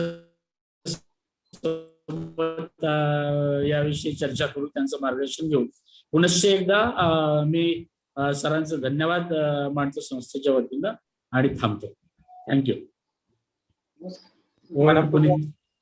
मनपूर्वक धन्यवाद सर. आपण अगदी थोडक्या शब्दामध्ये संपूर्णच्या कार्यक्रमाचा सार सांगितला आणि पुन्हा एकदा या एका चांगल्या कार्यक्रमाची सुरुवात आपण आमच्या सगळ्या शिक्षण क्षेत्रातील सगळ्या घटकांसाठीच नव्हे तर सगळ्यांसाठी करून दिली, एक संधी उपलब्ध करून दिली. आपले मनपूर्वक धन्यवाद. आजच्या या कार्यक्रमाला उद्घाटक म्हणून लाभलेले माननीय जिल्हाधिकारी श्री दीपक सिंगला सर यांनी आपल्याला उद्बोधन केलं आणि आम्हाला सगळ्यांना प्रेरणा दिली. त्यासाठी मी डायट गडचिरोलीच्या वतीने त्यांचे मनपूर्वक आभार मानतो. ज्यांचे विचार आपण जवळपास 1.5 ते पावणे 2 तास ऐकले, जे खास आपल्यासाठी मेंढा लेखावरून गडचिरोली येथे आपल्या सगळ्यांशी संवाद साधण्यासाठी आले आणि आपल्याशी खूप सुंदर असा संवाद त्यांनी साधला. तसे आदरणीय देवाजी तोफा यांचे डायट गडचिरोलीच्या वतीने मी मनपूर्वक आभार मानतो. आमचे सर्व आदरणीय वरिष्ठ अधिव्याख्याता doctor Mate sir, doctor Kapse sir, अधिव्याख्याता श्री अघोर सर, श्रीमती एग्लोपवार मॅडम, प्राथमिक शिक्षणाधिकारी प्राथमिक परसा मॅडम, माध्यमिकचे शिक्षणाधिकारी आदरणीय निकम सर, आमचे सर्व सन्माननीय गट शिक्षणाधिकारी, सर्व मुख्याध्यापक, शिक्षक वृंद, आमचे सर्व विषय सहाय्यक वृंद, केंद्र प्रमुख, विद्यार्थी, पालक आणि युट्यूब वरून जे जुळले आहेत असे असंख्य आमचे श्रोते, त्यांनी उत्तम असा प्रतिसाद चॅट बॉक्स मध्ये दिलेला आहे. आपल्या सर्वांचे मनपूर्वक आभार आणि देवाजी तोफा यांना आपल्यापर्यंत पोहोचवण्यामध्ये ज्यांचं महत्वाचं योगदान आहे असे आदरणीय श्री दुपारे सर, तांत्रिक सहाय्य करणारे आमचे तपन सरकार सर, त्यासोबतच या कामी मदत करणारे आमचे संसाधन शिक्षक आकाश चांदेकर, आमचे विषय साधन व्यक्ती ब्राह्मणकर सर आणि सुषमा मडावी मॅडम, या सगळ्यांचं मी मनपूर्वक आभार मानतो आणि माननीय अध्यक्षांच्या अनुमतीने आजचं हे पहिलं सत्र या ठिकाणी संपलं असं जाहीर करतो. आपल्या सर्वांचे खूप खूप धन्यवाद.